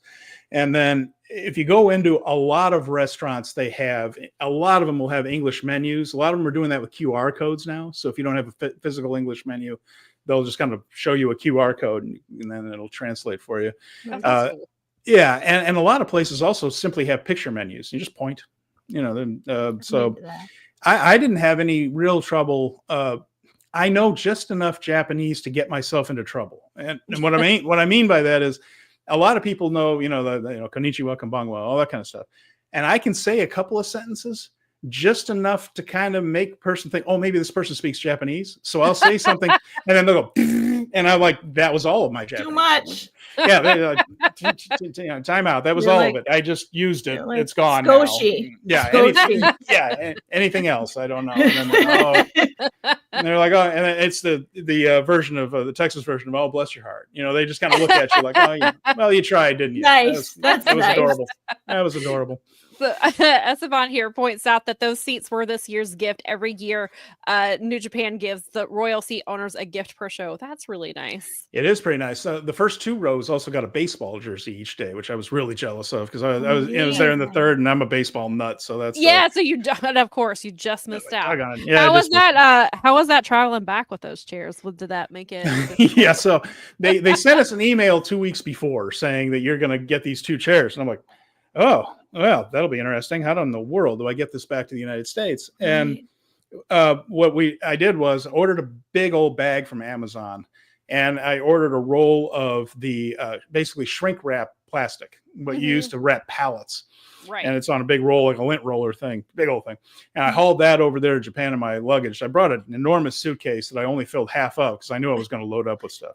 Jim Valley gives that advice to everyone. He says, bring an extra bag because if you're a wrestling fan or just anything in general, anything Japanese at all, he always tells people, he's flat told me, when you go, bring just an extra bag. That's basically he's like, just check it. It's an extra bag that you just check. Yeah. That you're going to come home with all your stuff for because you're going to need it. That's very true. So I took these 2 chairs, and once I got them back to my hotel, I had my plastic wrap, and I basically mummified them. I just wrapped the hell out of these things, and then I taped them together and mummified them again and all that stuff, and I put them in this big bag and checked it as oversized luggage. And luckily, Japan Airlines didn't charge extra for it.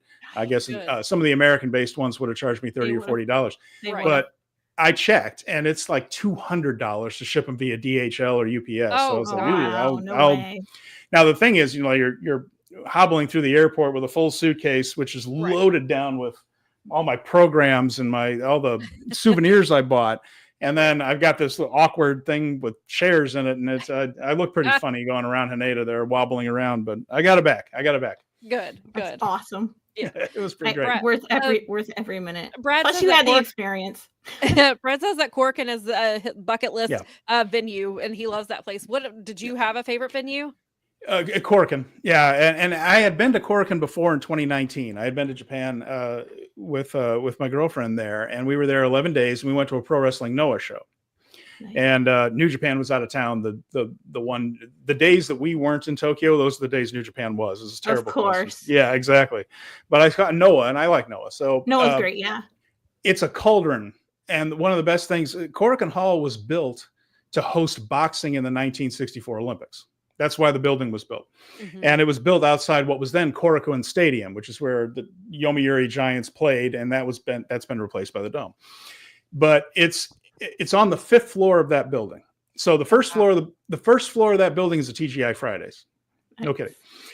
So if you want a burger, there you go. And a lot of the Japanese fans do. They get a real kick out of that. Fumi always wants to take Jim to Outback. He said, and it's, I mean, I get it because of the Wagyu beef and everything. I was like, in my brain, I'm like, that makes sense a little bit. And in their case, he was like, and you and I probably struggle with this, although you're closer to the ocean than I am. I don't get good sushi here, but when I was in Seattle, he did actually affirm that he tells them all the time that you get good sushi in Seattle. So he wants to take them to the Outback. There you go. I'm like, it's different, especially because most of those places don't make their food out of fake stuff. They make it actually out of actual food. Yeah. So it's actually good to go to it's a little fun to go to some, because we experience this in Ireland anyway, is that you can go to some of them because they make it out of real food still. Yes, that's true. It actually tastes good. No, you're right. It's different. Yeah, it's different. The supply chain is just totally different. So they don't have to load things up with preservatives like we do in order to get things places. Well, I mean, they're pretty damn close to the ocean. Yeah, I don't think there's anywhere in Japan that's more than 100 miles from the water. Yeah, I think that's true. I think that's literally true. I'll have to look that up. But certainly, according to my map behind me, I would feel as though that's confirmed. And Tokyo is right on the bay. So you can get everywhere by bus. You can pretty much get everywhere by public transportation, from my understanding. And it is on time, and it is clean, and it is neat. And they have on the busiest lines on the busiest nights, not all the time, but on the busiest lines on the busiest nights, they will have women only cars. as well, just because there has Safety. been some drunken unpleasantness going on with anytime you get drunk guys in a crowded train, somebody gets grabby and all that bull crap that well, because businessmen, there is a social business culture that involves drinking. So yeah, there certainly is. And so I mean, you're allowed to one of the customs is that you're allowed to tell your boss off one time when you're drunk. It's okay, it's socially acceptable if you get really upset and you're drunk and you're out and you're doing business things, you're allowed to actually tell your boss off, but it can only happen one time. You get it once. Oh man, make it count. You get it one time. So hang on to that card. Make it count. I'd have notes in my phone. All right, okay. Sadly, that is why Chris Shelton got in trouble. It does have to do with social culture, but a little bit. Well, yeah, that's true. He did. Chris made a mistake, I think, got overzealous. But Korakuen Hall, what I was saying is it's there on the first floor, and then the second floor is another restaurant. Third floor is offices. Fourth is the dressing rooms. And when you see backstage comments at Korakuen Hall, they're coming down barely off camera as a set of stairs that comes from it. And then the arena itself is on the fifth floor on up, the seventh or whatever it is. And so when you get in there, they'll often have a meet and greet room, and every promotion does that a little bit differently. All Japan had all the guys there, like you see at an indie show. They had their own tables and they're selling their gear. So I just kind of walked in. There's Hartley Jackson and Davey Boy Smith and Kento Miyahara, and I'm holy crow, those guys are big. And but you walk through TJPW, the Joshi promotion, a little more controlled. They had you filled out a card and you would buy a picture, and that gave you the right to get it autographed, and you would get a photograph, but they have to be a little more organized with it. That's Davey Boy Smith can handle himself, right, of course. Yeah. It's just a little bit different. So, but each one does a little differently. And then you go through into the arena itself. And what's great about Korakuen, for the All Japan show, I sat in the very last row of those orange seats that are on the hard camera side, not opposite it. That's the bleachers. Right. And I still felt like I could high five the guys in the ring. It's so tight. And the sound just sits down, and the building is literally created so that you're looking at a ring. It was created for boxing, but pro wrestling works. The sight lines are perfect. And Korakuen all the sound just sits on it. So everything sounds exciting, and every reaction kind of echoes around the building. And when the crowd gets into it, it's just loud, and you feel the energy. You also feel the history. Everyone that has ever meant anything in Japan has wrestled in Korakuen Hall. And so you feel that there. And of course, there are all the pictures and things all around. There's a little bit of boxing stuff, but it's almost all wrestling, and all the posters and of events in the past and photographs. And it's for a wrestling fan, that and the Tudo-Okan shop, which I got to on the Tuesday, the off day before I flew home. Those are musts. And if you go there, you'll just find yourself among your tribe in a wonderful way.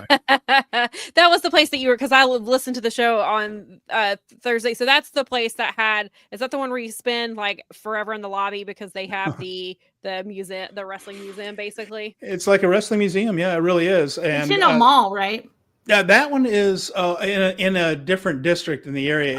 It's a standalone shop. It's a standalone shop, but it's 2 floors. And New Japan has a shop that's very close to the Korakuen Hall and the Dome. All right. And Toru Yano has his bar right in that area too. And but that's just the current gear. You'll get the new T-shirts, the new scarves, the new hats, and all that. Gotcha. Tudo-Okan is all this history. There's a jacket that Andre the Giant wore to the ring, boots from Giant Baba, which don't look like a human being could wear, and all these championship belts from years past that aren't active currently, and some of which you could buy, but I couldn't, not me, but there are people that make enough money to buy these things apparently.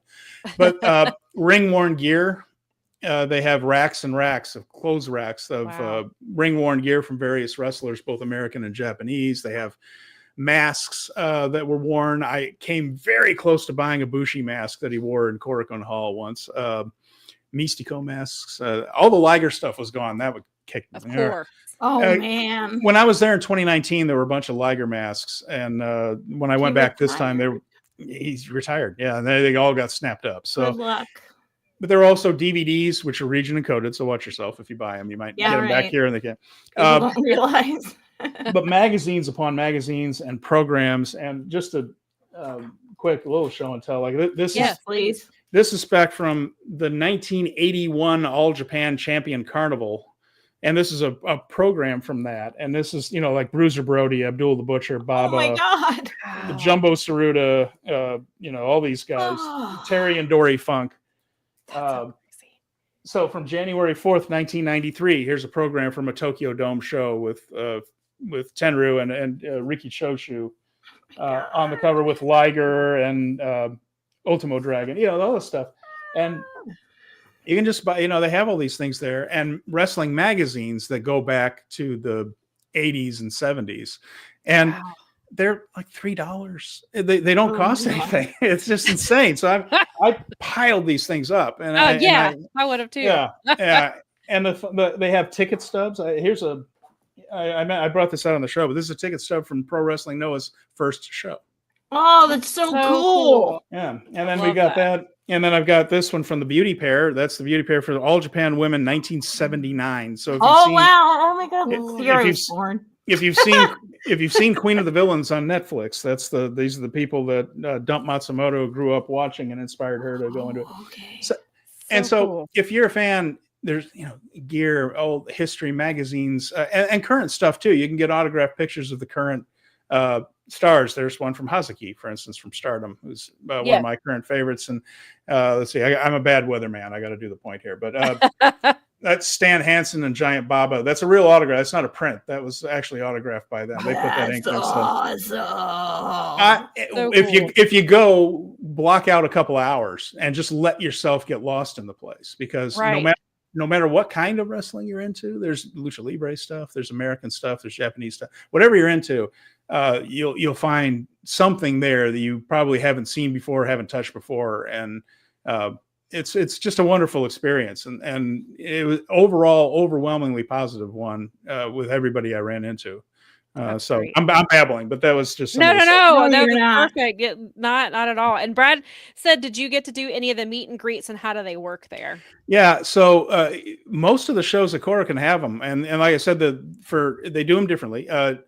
Stardom women were unavailable; they just no, and probably because there's been horse crap. But they even their merchandise, you just got a sheet that was 100% in Japanese.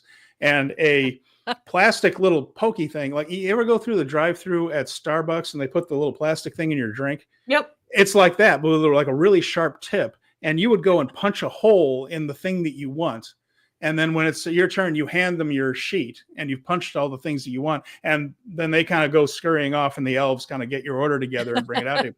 But there's no meet and greet for Stardom. Oh, wow. I don't know if they do it for other shows, but at that one, they did not do it. Wow. TJPW, you had to buy your picture of that person, and then that person would kind of put you off in a line, and then that person would come through and sign it and take a picture. And All Japan was a free for all. It was just people standing over by their gimmick tables, like nice. similar to what you get at an American. Yeah, indie. right. Just an indie show. Yeah. Yeah. So some guys had their shirts. Some people just had 8x10s, and some people were just taking selfies with people, and they were just kind of around and schmoozing. My guess is for the women, they have to be in more control of it. Yeah, that's what it sounds like. And whereas for the guys, it's not so much. And again, New Japan, Bushi Road kind of keeps them away. Not too much meet and greet. Although outside of Korakuen Hall, it's almost impossible not to run into people just kind of milling around. So that's if you know where to stand, and just outside the TGI Fridays at they're across from the box office, someone will wander by. And the most young bucks will come by.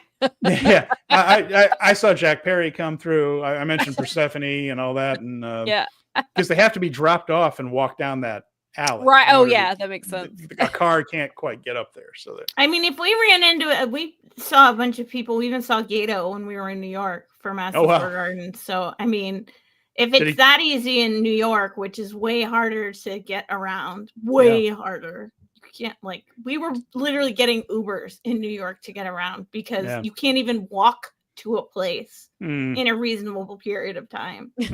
Like, it really made me sad. So that was why I'm really interested in doing the Japan thing, because you can get to, because you did 6 shows. Is like, that's impressive.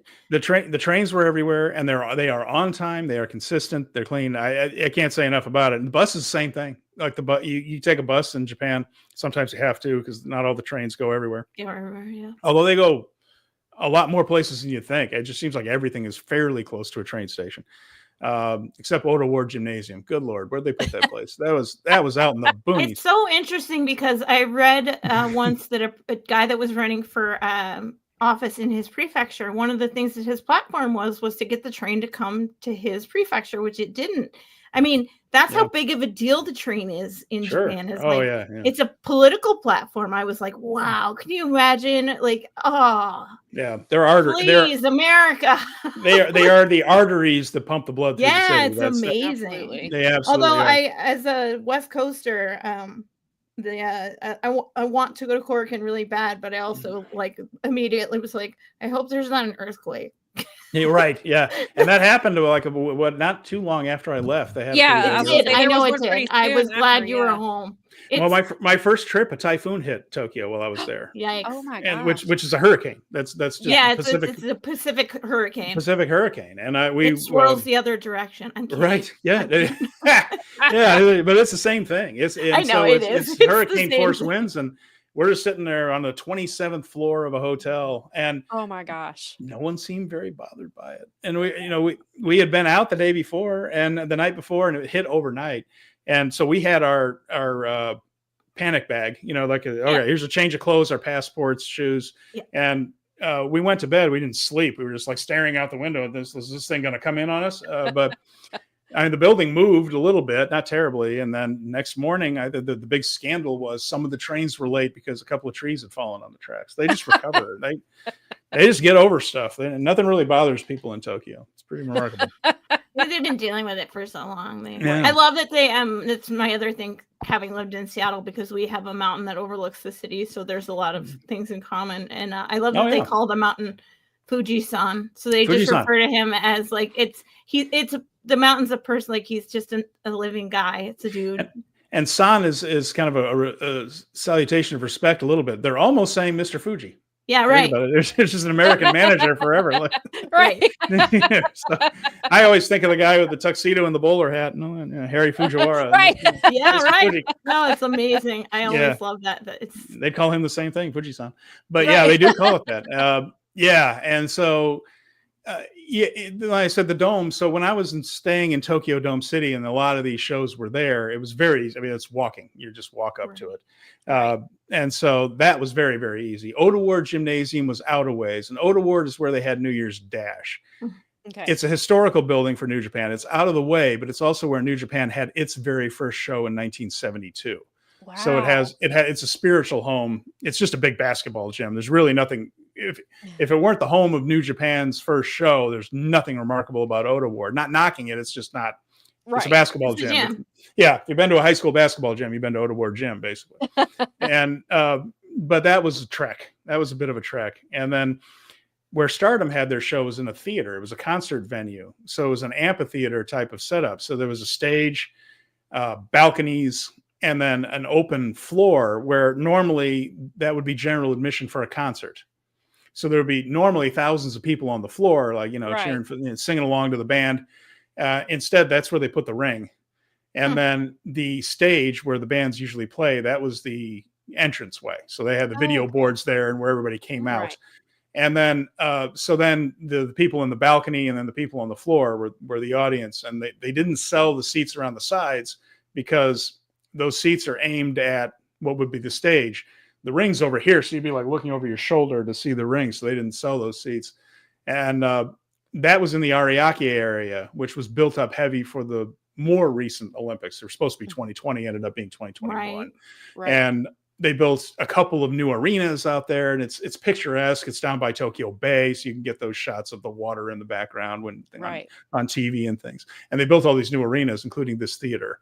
And this was where Stardom had its show on the 3rd. And so I got to see a couple of different venues, different neighborhoods of Tokyo. with the base being Tokyo Dome City, that little entertainment district there with Korakuen and the Dome. That's where I spent most of my time, and met people from all over the world, Northern Ireland, Australia, Scotland, Italy, Germany, obviously Japan, Korea, Singapore. And that's just off the top of my head of people that were sitting in my section. That's awesome. incredible. I love it's really that. amazing. You had mentioned before, and I think we talked about this before you went over there, but you had mentioned before, like there's a section on the subway that's like the women only thing. And we talked about, New Japan will have certain section that they sell only to women so that can be, so that women can go to shows, enjoy it without having to, be bothered by anybody else. Does that happen at other promotions, or is it just a New Japan only type of thing? Not a New Japan only thing, thankfully. TJPW had a section that had to have been mostly for women. And I say mostly for women. There were some men in that section. Women's wrestling is in an interesting spot in Japan right now. Stardom is doing well. Like they're selling a lot of tickets. They sold between Dream Queendom and the show I sold. And I'm going to answer your question. I'm just getting to it. No, that's fine. Those two shows sold 6,000 tickets. Between the two of them. And then today in Osaka, they had the small building in Osaka, they had over 500 for not a major event. Wow. So they're selling tickets. Right. They aren't selling them. They aren't selling very many to women. And when I went to Stardom, I was not surprised. I knew that it was a heavily male audience for Stardom. Right. I did not realize how many. If there was a women's section, I don't think there were enough women at that show to fill them. Of the 2,000. It was staggeringly male crowd. Now, I think those fans are wrestling fans. Like they were reacting to the wrestling. I don't think it was anything otherwise. I mean, a building full of 2,000 had to be a few, but sure, of course. For the most part. And I talked to some of the people there, and they told me that not all women feel comfortable with the Stardom crowd. That they feel a little sometimes skeezed out. And I looked around, and I guess I understood what they were talking about. It was a lot of guys seemingly by themselves, not too many, not even guys with their buddies. It was like just a lot of guys by themselves. And they're just watching very attentively. And when I went to TJPW the next day, very different crowd, even though they're both Joshi promotions. Right. TJPW is owned by DDT. DDT has one of the biggest percentages of female fans of any promotion in Japan. And the TJPW crowd, and granted it was in Korakuen, which is, I mentioned the Cauldron of Sound. So everything kind of sounds livelier in there.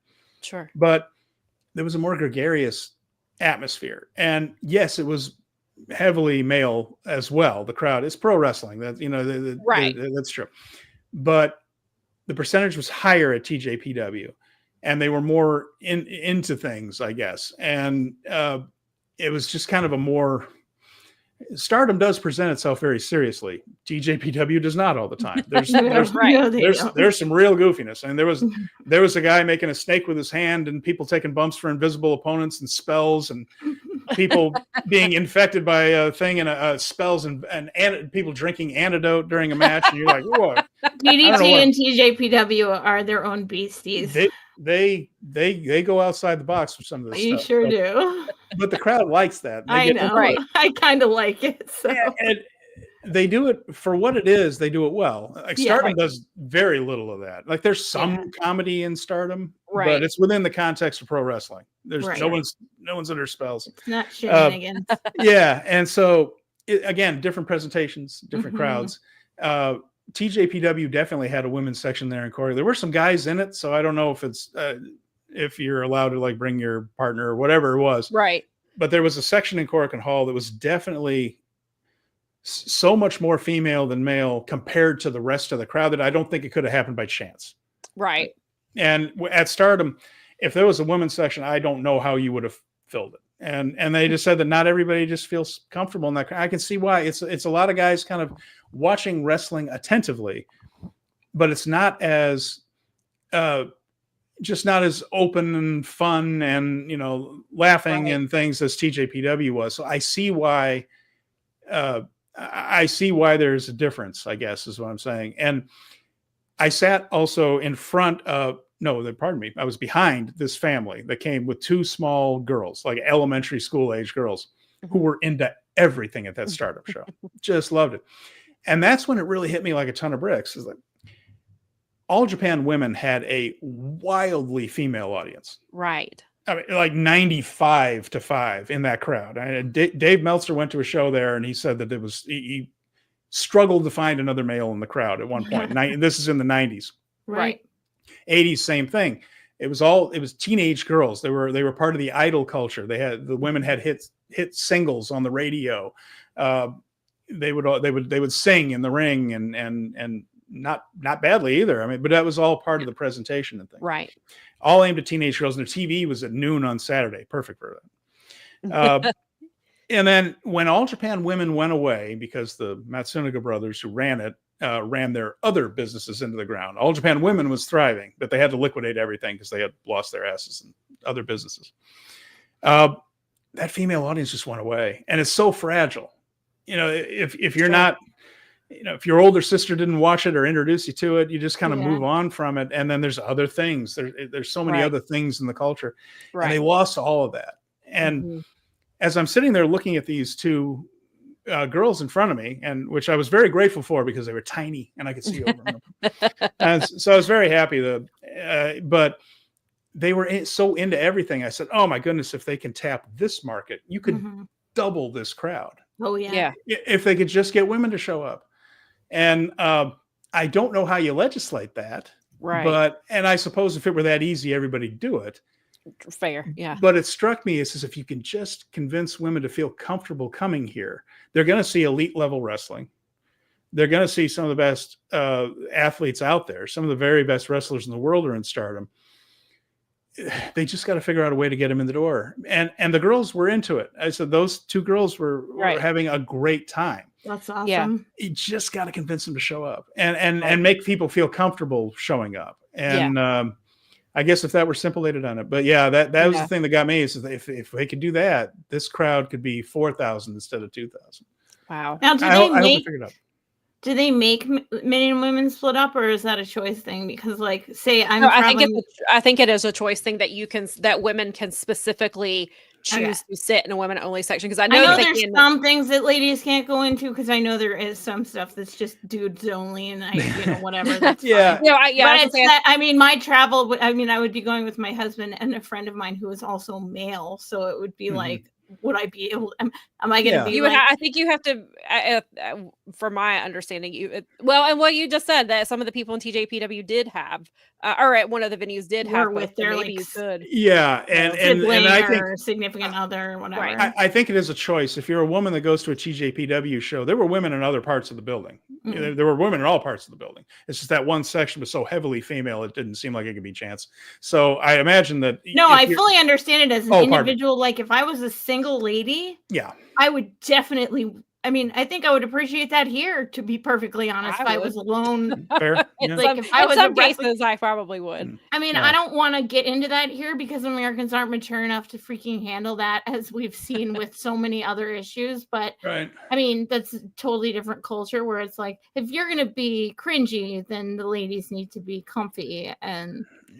And so I think if you're with a partner and things, you can bring them in, or it would be they probably like, oh, they're Westerners. It's like this is where the Westerners sit. So well, that was I was just trying to think how to put that, but in Stardom there just weren't that very many women in the whole thing. But TJPW was much more, and they were in the orange seats, they were in the bleachers, they were all over, but that one section seemed that's kind of the read I've gotten on Stardom anyway from others. Well, then that kind of makes sense, I guess.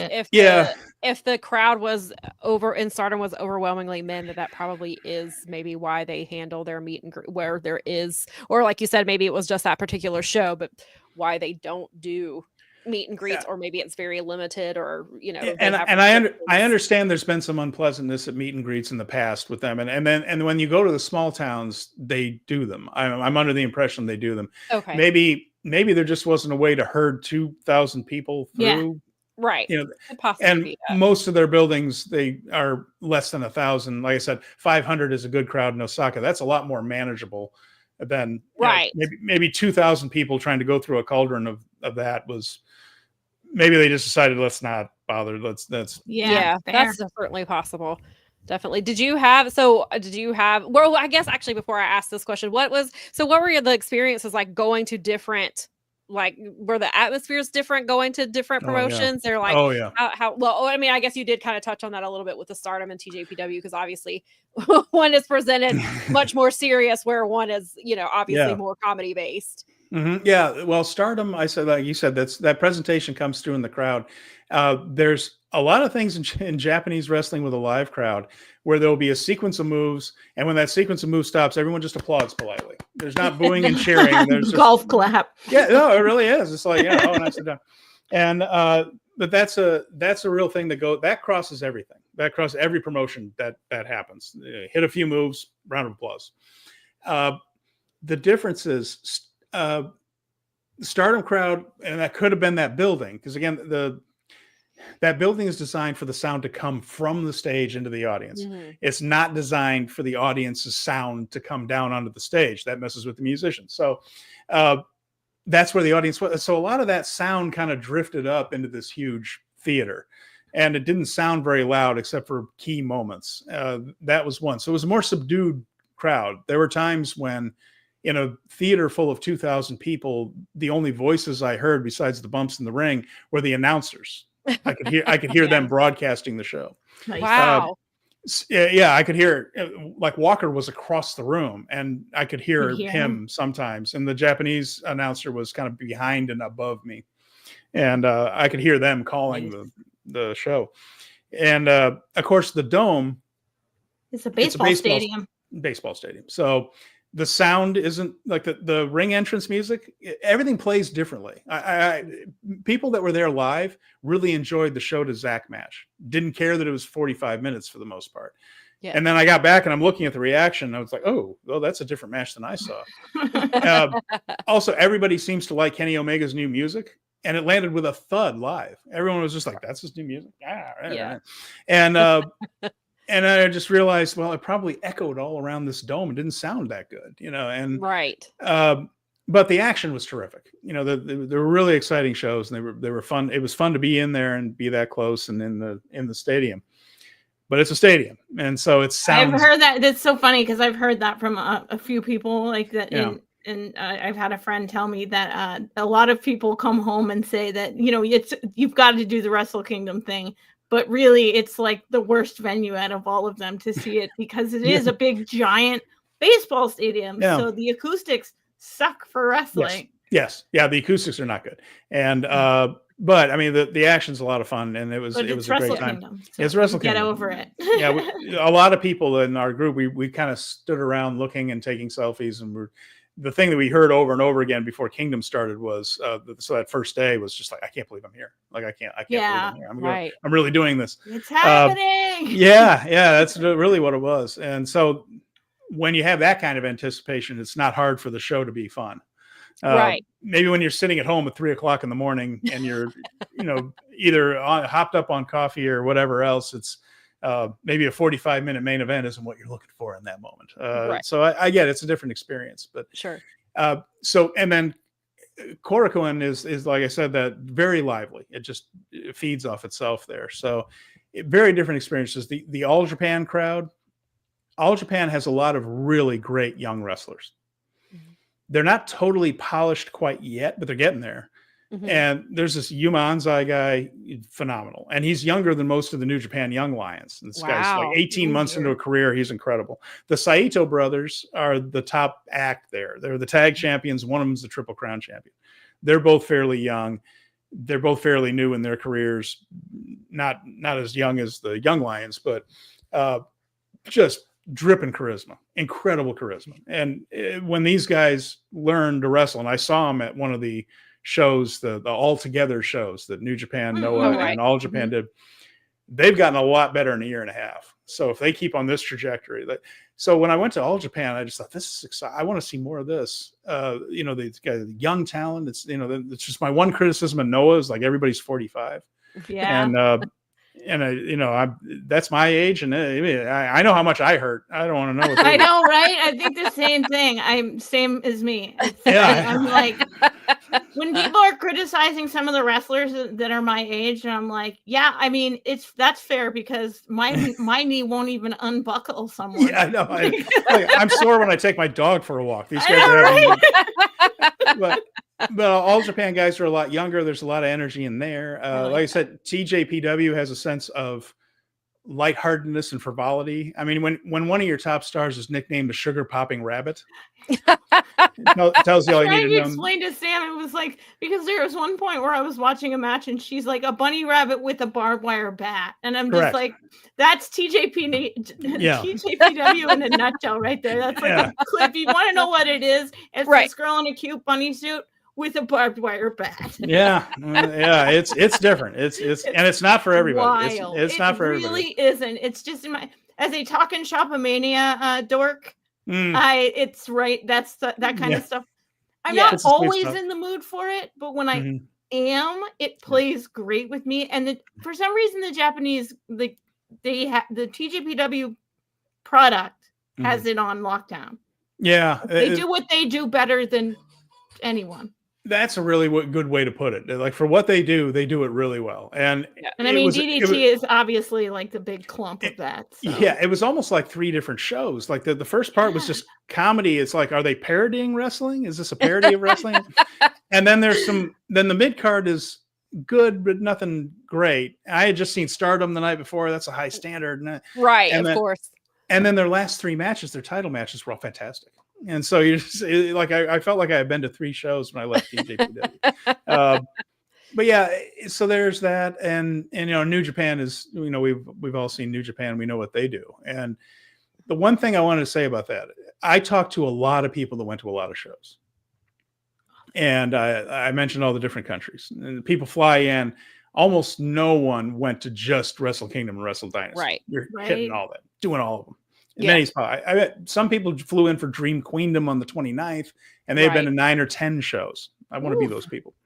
Yeah, I think that's what Lyric did when she went last year. I think she did like 9 or 10 shows. Yeah, exactly.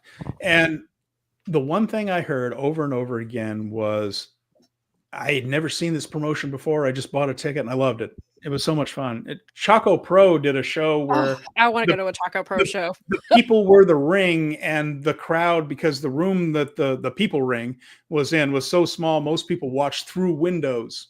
Oh, that's awesome.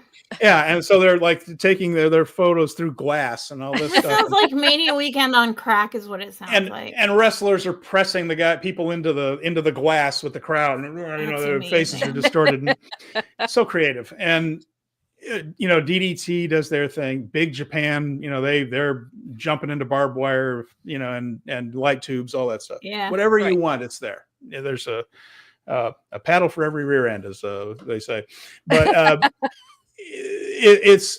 there's so much there. But everyone I talked to had been to a bunch of different things, and they all enjoyed it, and they all liked it, and we were all just kind of celebrating this art form, this weird art form, this mix of sports and theater, and the variety of it was heartening to me. Like, there's so much creativity out there. People are doing so many different things with this. Right. And just to see all these people appreciating all that. The woman that I talked to from Northern Ireland, she had been to every show I hadn't, and vice versa. So we were notes, like she went to DDT, I went to All Japan. She went to I went to TG, all that stuff. And what I did not hear at any point was tribalism. I didn't hear any of that. I'm New Japan. Screw All Japan. I hope they go out of business. I think that only exists on Twitter, or whatever Twitter is, or what's left of it. Right. I don't think it's real. And I think there are people that go on there and take out their frustrations on things. And it's a way of, that we've all heard of it with the way people abuse celebrities online and other people, not just celebrities, but there's that whole kind of keyboard warrior thing. Hell, Sam posts the timing of a freaking ring match, and all hell breaks loose in her munchies. Oh, I didn't get too bad on Tuesday, or Wednesday, but I got two. That was the Not first to I've had in derail a you. while. Yeah. Yeah, but I heard none of that in person. Like I don't think I've talked to a wrestling fan in person who wanted another promotion to go out of business. There's stuff that I don't care. I don't care for deathmatch stuff. Just don't. It's not my thing. But I understand that what Jun Kasai does is it has a niche, and that there are people that enjoy it. I'm one of those people. Great. That's I'm terrific. definitely searching. My friend and I will definitely be searching ourselves out some deathmatch somewhere. I can have deathmatches to an extent, and then there's some that it's too much for me, and I don't know if I could attend. Like there's certain promotions that are all deathmatch promotions, and I'm like, and people are like, and I'm like, I don't think I could go see it live. I think that's like. I don't, but I can handle like a couple matches here and there, and then it's I don't think I could go because of some of the stuff I really do, and I did like Onita and stuff like that. So like for me, it's like I don't think I could go to Japan. Like and it's the person who got me into it, especially it's his fault. It's like we kind of decided that we couldn't go to Japan and not at least try and see one death match somewhere. It's Japan. It's deathmatch wrestling. Like you have to. Yeah, it is. If you're into it, you have to find one there.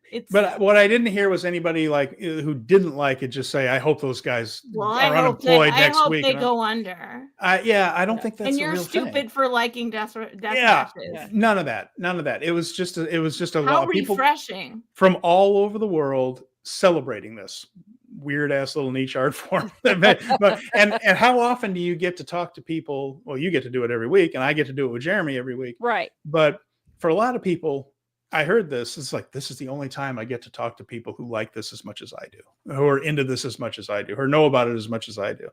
And it's really a positive, affirming experience. It's just being among your tribe. And that tribe looked totally different. Like, there were people from all over planet Earth and all different everything, but we all love pro wrestling. And so we all just got to go there and just have fun going to pro wrestling and talking about it. And from the train station to the building, a train would empty out, and it's just people walking in packs that had never talked to each other before they got on that train, just talking about what they've been doing and what they've been seeing and who they liked. And that's so cool. It really is. I know it's expensive. It's not easy to do. Sure.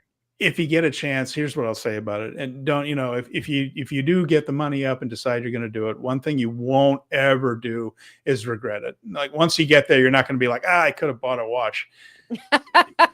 Not going to happen. You're going to sit there and just say, thank God I got a chance to do this and just be around this. And I'm hoping I get to do it again. I'm going to go back in May. I'm going to go back in May with my girlfriend, and we're do all the non-wrestling stuff. She told me, go have fun, go do everything wrestling related, just go nuts. And then so that she only has to do a little bit of it when she. I get that because there's a lot of countryside to see in Japan, and there's a lot of like ancient. Because we were gonna my husband and our good brother were all going to go the year that G1 was going to be moved to the fall because of the Olympics. Oh, yeah. But a little pandemic kind of swiped us on that one. Sure did. So because it was going to be we figured it would be less expensive, and we were going to go to the G1, and we were going to do all that. Mm-hmm. And so as things have gone along, so I started learning some of the language. He's kept up with his language lessons. Yeah. But I started learning about it because I wanted to know something. I like knowing things before I visited him. I'm like, give me the top 3 books they taught you in school. It's like every Irish kid read in school at like every level. Because I could do that for an America. Like if somebody said that from outside America, where they were like, give me the 3 like books they teach you at 3 different grade levels or whatever, just to give me a feel for. It's actually funny because one of them was literally Irish Death of a Salesman, but. It really was. I was like, wow, it's a different functionally like underpinning, but I'm like, this is like the same problem as the changing culture and the whole. I was like, it's a universal really story. Great. But so I like you said, I think experiences, like paying a little extra for the experience that you're talking about is worth all of the extra. Like you said, a watch is a watch. Yeah. Like being reminded that it's not Twitter and it's not social media and it's not that angry, negative space, and that there can be like positive ripples in the water, not just negative ones, is an excellent, like, just the willingness of everyone to talk to each other. The willingness to talk to strangers around there, because we know we have this in common, and we can have fun with it. And even when we disagree about it, where it's still fun. It's not arguing. It's just like, it's normal sports discourse. It's fun sports discourse. Did you ask anybody to? Did you ask anybody to explain to you why they like House of Torture? I didn't find an explanation for that in Japan. No, I didn't. But there are people that are. I searched the countries. You're going back in May, and you're going to see the countryside. So you need to ask. Yeah, exactly. I mean, I know why. Like, I've heard why, but I would like to have a fan be like, "Oh, well, this is why." Or you could be like, as a Westerner, House of Torture is not something that gets over very well. Like, why is it something that you enjoy? Like, what is Explain like I'm American in 5. I'll tell you, I'll tell you one thing that really surprised me. I knew intellectually that Tetsuya Naito is the biggest star in the company. No matter what he can do in the ring anymore, what he can't do, he's the biggest star in the company. I knew that. I knew that LIJ was the most popular faction. I knew that. USVA guy who has joined us here and joins our show all the time has told us that they outsell everybody and all. Right. I didn't realize how freaking much that gap was between Naito, LIJ, and everybody else. Wow.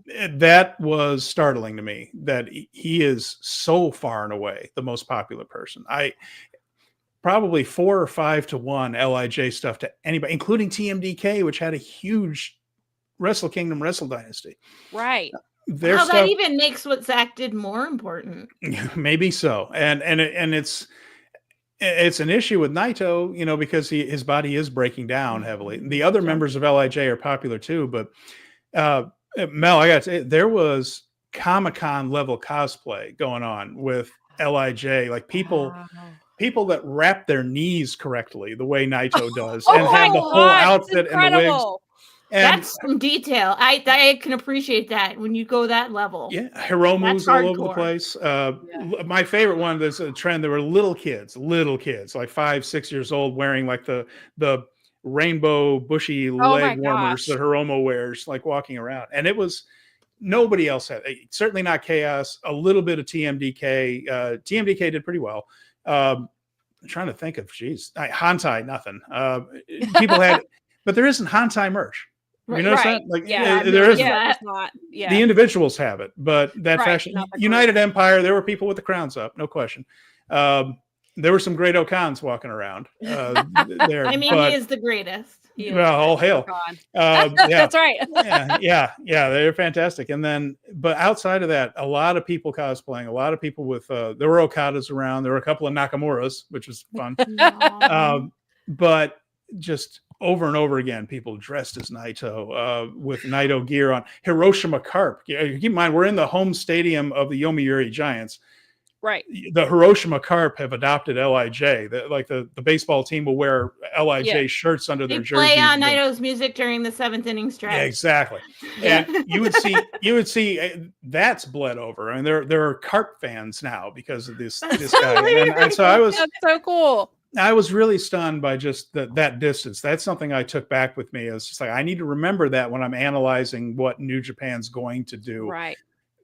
It's not just that he's the biggest seller. He's like the biggest seller with everybody else combined, So that's so crazy. If everyone's saying, they need to retire Naito, and you're going to retire Naito. They need to split up Los Ingobernables. Not going to split up Los Ingobernables.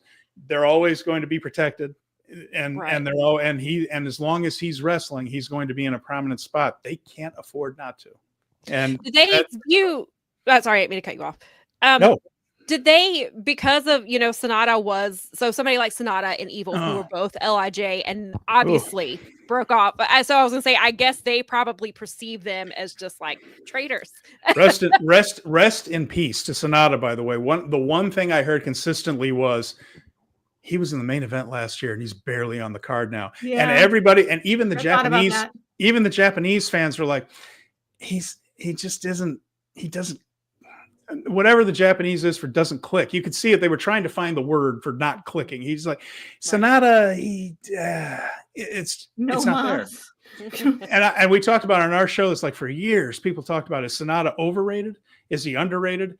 And we said, as it turns out, he was rated. Like, he was just rated correctly. Yeah, because I saw a picture of him today of the shirt that he wore that's about the Just Five guys, and it was like the shirt he was wearing. So then I wondered, I was like if he came back to LIJ, like would the fans accept that? I wonder. I don't know. He bombed out so bad as champion. Right. And it really fizzled. Really such a bummer because I mean, Sam and I were really we were like, yay, he finally is getting his chance. And it just, I mean, it happens. Like we forget because we always, history remembers the winner. So we forget that, that guy at one point, all of us were pulling for him to have his shot. And I did see him in Canada because I was at Forbidden Door too. Yeah, that's right. We're in Toronto. I mean, that was so underwhelming and it was so disappointing. And it was so very much like, I'm not going to bother even wrestling for the Americans. And it was like, whoa, dude. Meanwhile, I had a guy behind me who was in with the Japanese fans. He almost like jumped over us and like onto the main floor when he saw Naito come out. And he lost it. Yeah, it's like that. And when his music hits, Naito's music hits, the chant that Naito that goes along with the beat of the song, that happens organically and even happened in the Dome. One of the weird things about the acoustics in the Dome is there's a bump or a move or something, and it takes 2 seconds for the crowd sound to hit the ring. It's just weird, like something will happen and then you 1, 2, and it's an odd thing. I understand why wrestlers sometimes are thrown off by wrestling in stadiums, and WWE has maybe AEW does too, but WWE has monitors now that point toward the ring so that the wrestlers hear the crowd reactions faster than the speed of sound because they need to. They need to. Right. And I think that they did not have those at New Japan, but the guys just kind of know how to work it, I guess. But again, that sound for Naito, it sounded different.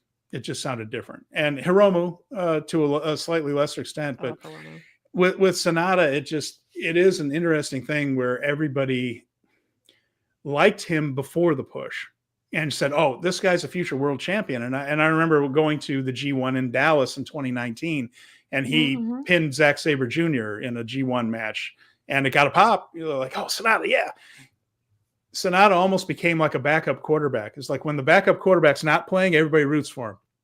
Yep. And then he plays, and everybody remembers why he's the backup quarterback. Like, That's a great That's analogy. actually a very good comparison. Perfect. Yeah, because Sonata is definitely someone I thought, because he has the look, he has, and he obviously is a good wrestler, but I mean, you see like that you can poke holes in everything that he does. Inconsistent.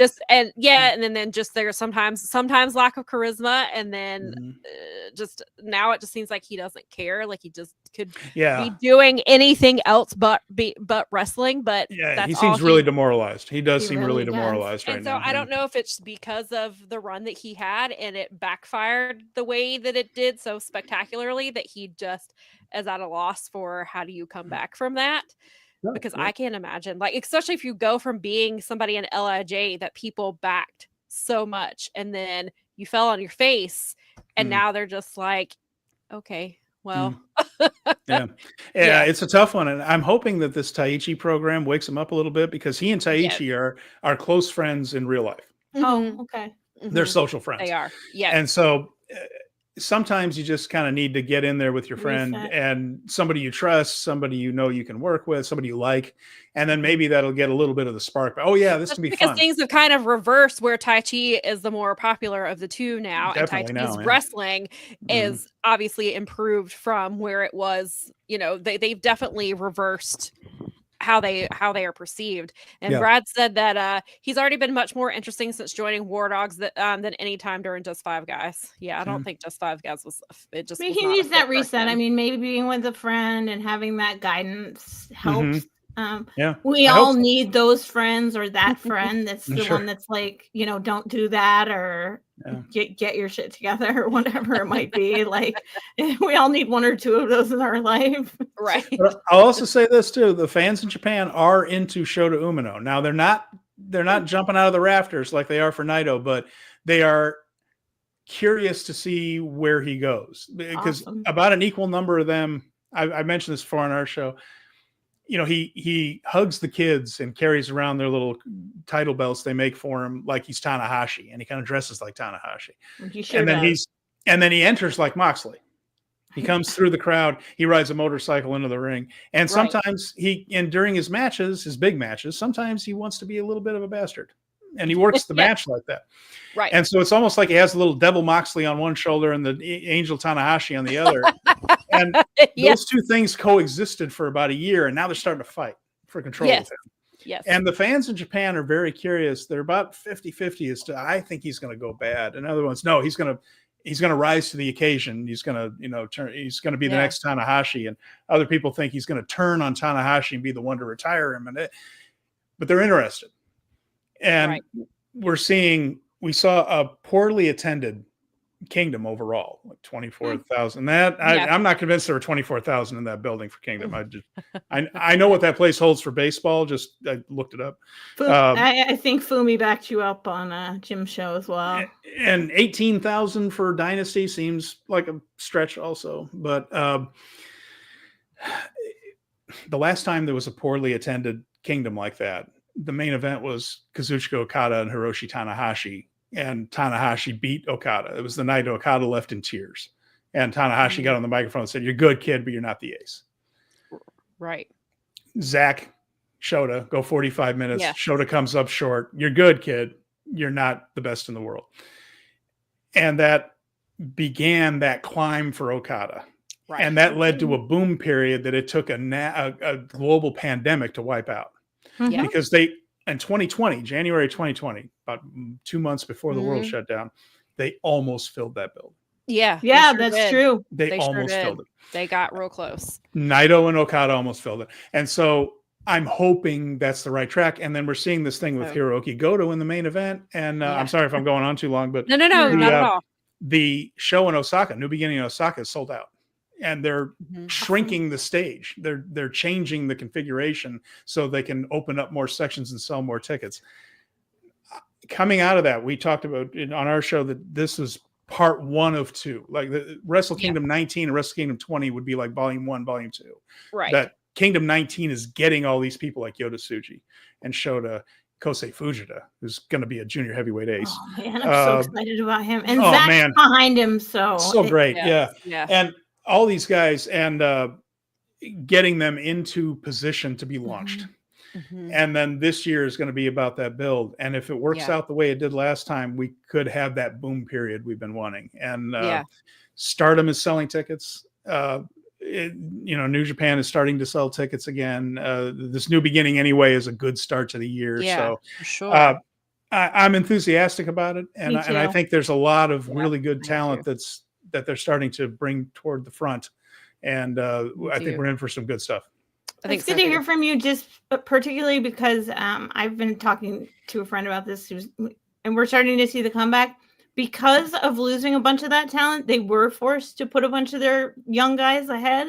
Yep. And they've done an incredibly good job of doing it to the point where, and I said this to Sam when we talked about our picks for 24, was that this was the first Wrestle Kingdom since the pandemic that felt like Wrestle Kingdom's back. Oh, good. Yeah. Like I'm glad. Felt from watching. Yeah. It was like, this could be really good. And if AEW continues to struggle with their storytelling, especially considering like the women's side is the better side of the storytelling and they're not giving it quite as much time. And New Japan has a real chance where, there was a while where New Japan really needed AEW. That trajectory could flip over the next year or two with the way that things are looking. And I love that. Yeah, I'm thrilled too that Konosuke Takeshita came out and said that he's now working for all 3 promotions. Me too. He's DDT, New Japan. I belong to all of you. Yeah, yes. Well, it reminds me of when Kota Ibushi worked for everybody. Yeah. And he was just preternaturally talented. Yeah, and people that are just right. like, you have to sign a contract to work here. So I'm not going to sign a contract. Okay, go ahead anyway. You're I'm not going to go ahead with We it. didn't Yeah. sign a They're contract like, we until- need you, so we're not going to make you sign anything. Like, Takesha's ability, obviously, he has contracts with everybody, which is fine. right? But Takesha, it works out the same way. He's working But he's an perfectly. exciting young talent. That guy has He's an aura incredible. about him. That Yeah. guy has an aura bet. that came Yeah. across in a baseball stadium, and that's not easy Yeah. to do. But And I can there's- imagine, yeah, and that's how I was telling Mel. I was like, when I saw him at Revolution last year, like I knew on paper, like, okay, Takesha versus Ospreay is gonna be a really good match. I Sure. didn't know I was getting a literal 5-star match. Yeah. Watching, like, it was incredible. He is so talented, and that's somebody you cannot squander. And I'm glad Yeah. that he good for him that he's doing Yeah. DDT and he's doing Good for AEW, and he's wrestling. got right. Good for wrestling. Good for us who are fans of that man to That's get to right. watch him. I mean, And- it and helps all three promotions, and how is that bad? Yeah, no, it's exactly right. And there's even a female version of him, it's Sari, who Right, yeah, who is in a position now to Right. work for anyone she wants. Right. And everyone's just happy to get a date on her. Like it Right. will. I know that Stardom's going to want her for that Yokohama show. I don't know if they'll get her. Marty Gold wants her. Everybody wants Sari, They're except talking NXT, about who trying couldn't to figure out book what her to do. for. I know that because Rev Pro has booked her a few times, and so my friend is like gonna probably see her at the Rev Pro show when they do the Wembley Forbidden Door, because that's a hop for him. Obviously, it's Sure. the next island over. Mhm. But so they are. He has been hammering me to check her out. He's like, "You've got to check this woman." I've seen a little bit of her, and I still like.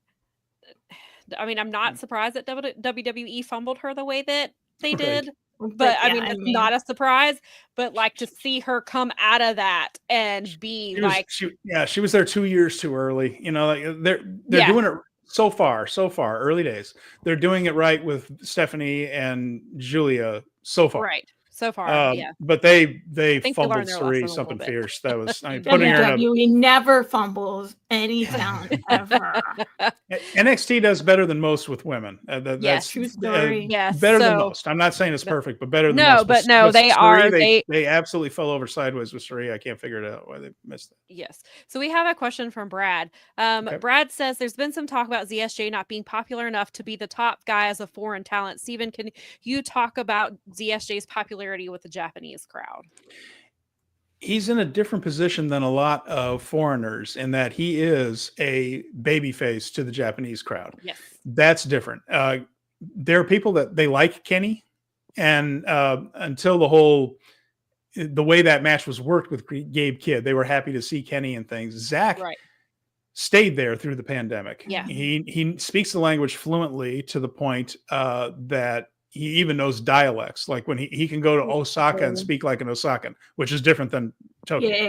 Yeah. And he is of Japan, and they recognize that. Very few people get to that point. The Funks were, Terry and Dory certainly were.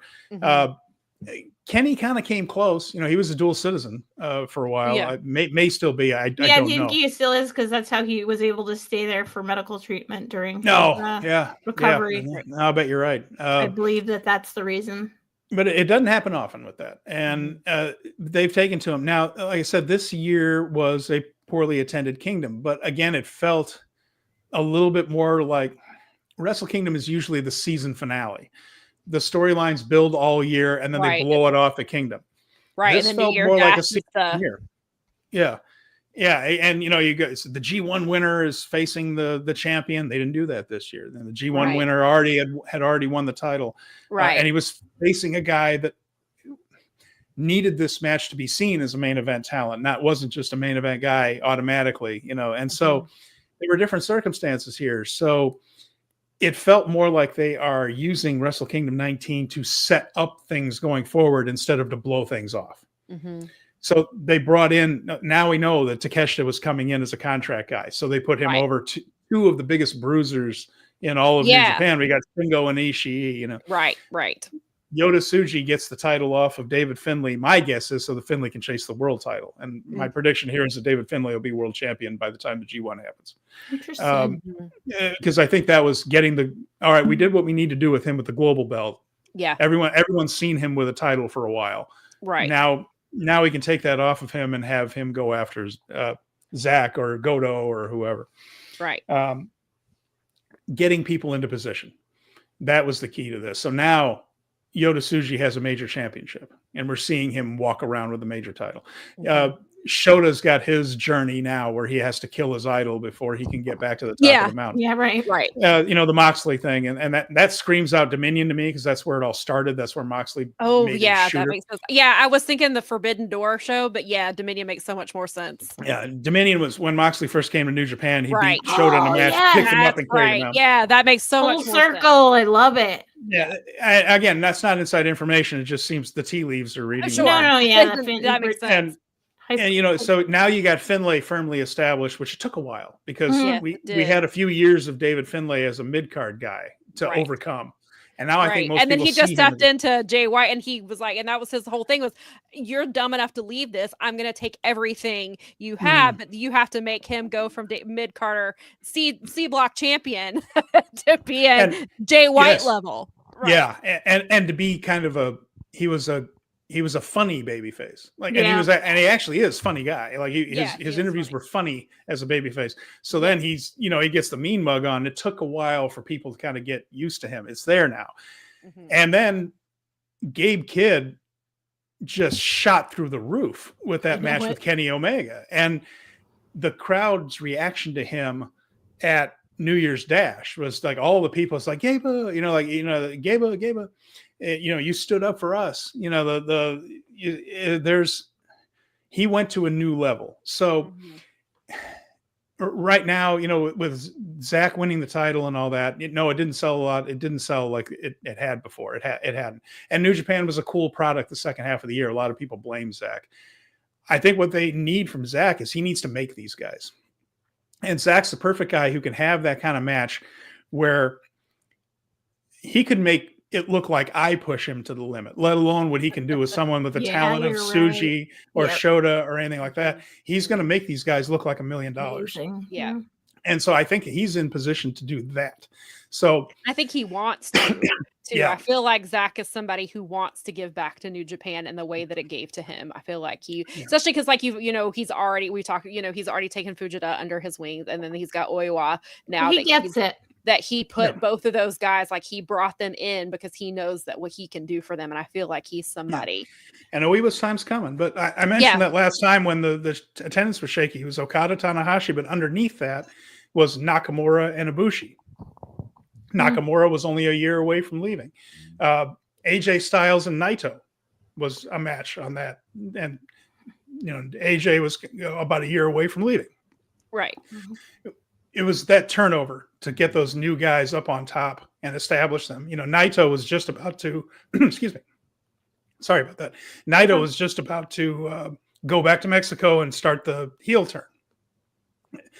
Yeah. Again, things were being put into position to move forward. That's where we were with 19. And Zach's going to be that transition guy. And I don't mean that as a knock. It's somebody who can take it from this generation and deliver it to the new one. And that's a crucial role. That's an important job. Someone with that credibility. So for sure. I think that's Zach's function right now. And the fact that this Goto title match has sold well has got to be encouraging. They're like, okay, we're getting some of this right.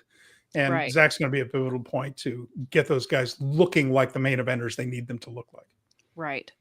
Yeah, I think that's a really good description of like how they see him, because I feel like some of that talk about him not being popular enough, I feel like that's just a Western perception. I ran into a lot of that, just the Western way, like the 45-minute match. People just aren't used to that over here. So that's too long. That's just too long.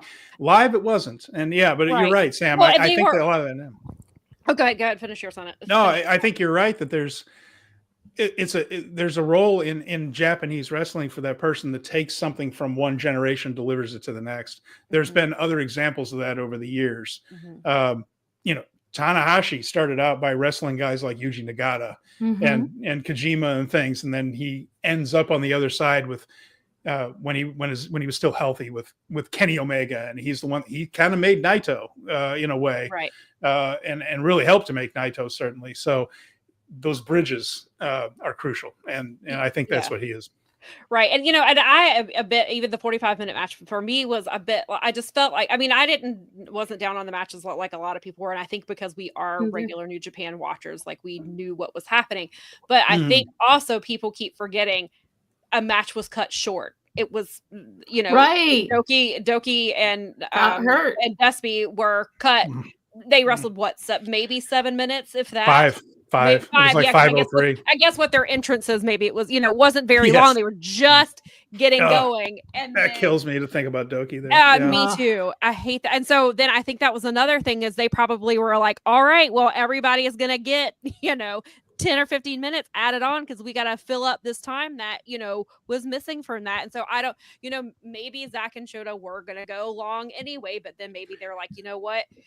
We have to make up to the fans the fact that, that match got cut short.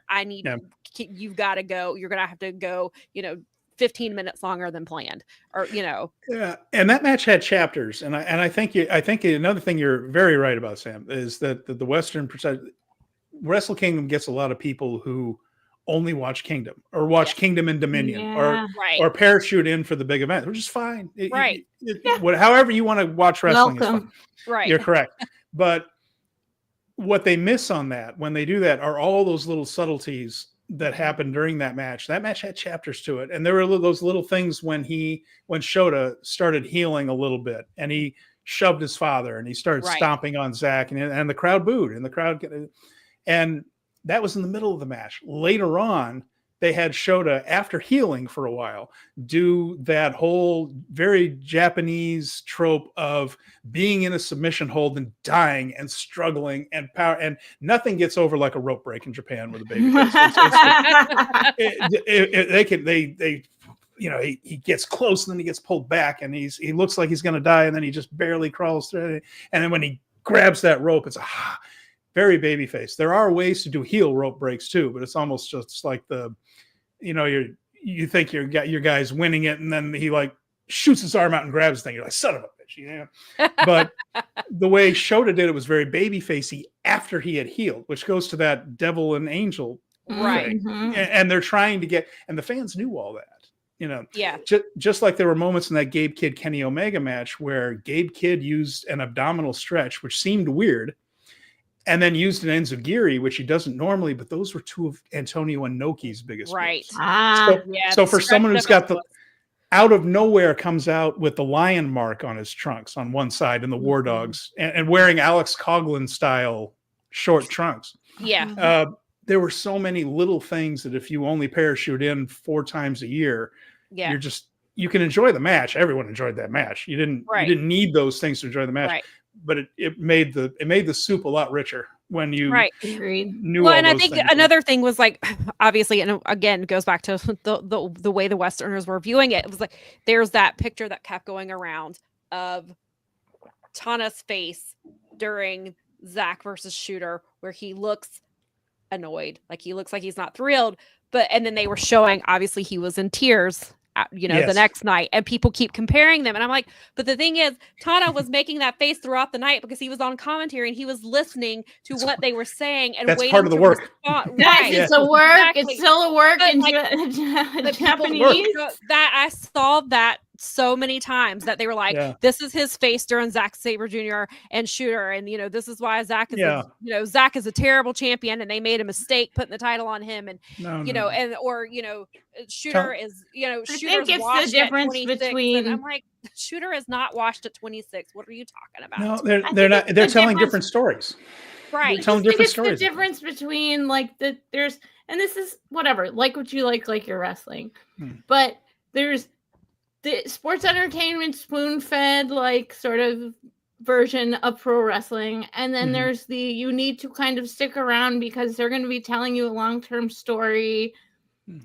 Like you said, subtle, like we're even with the cosplaying, like little details matter, like a kid wrapping their knee exactly the same way.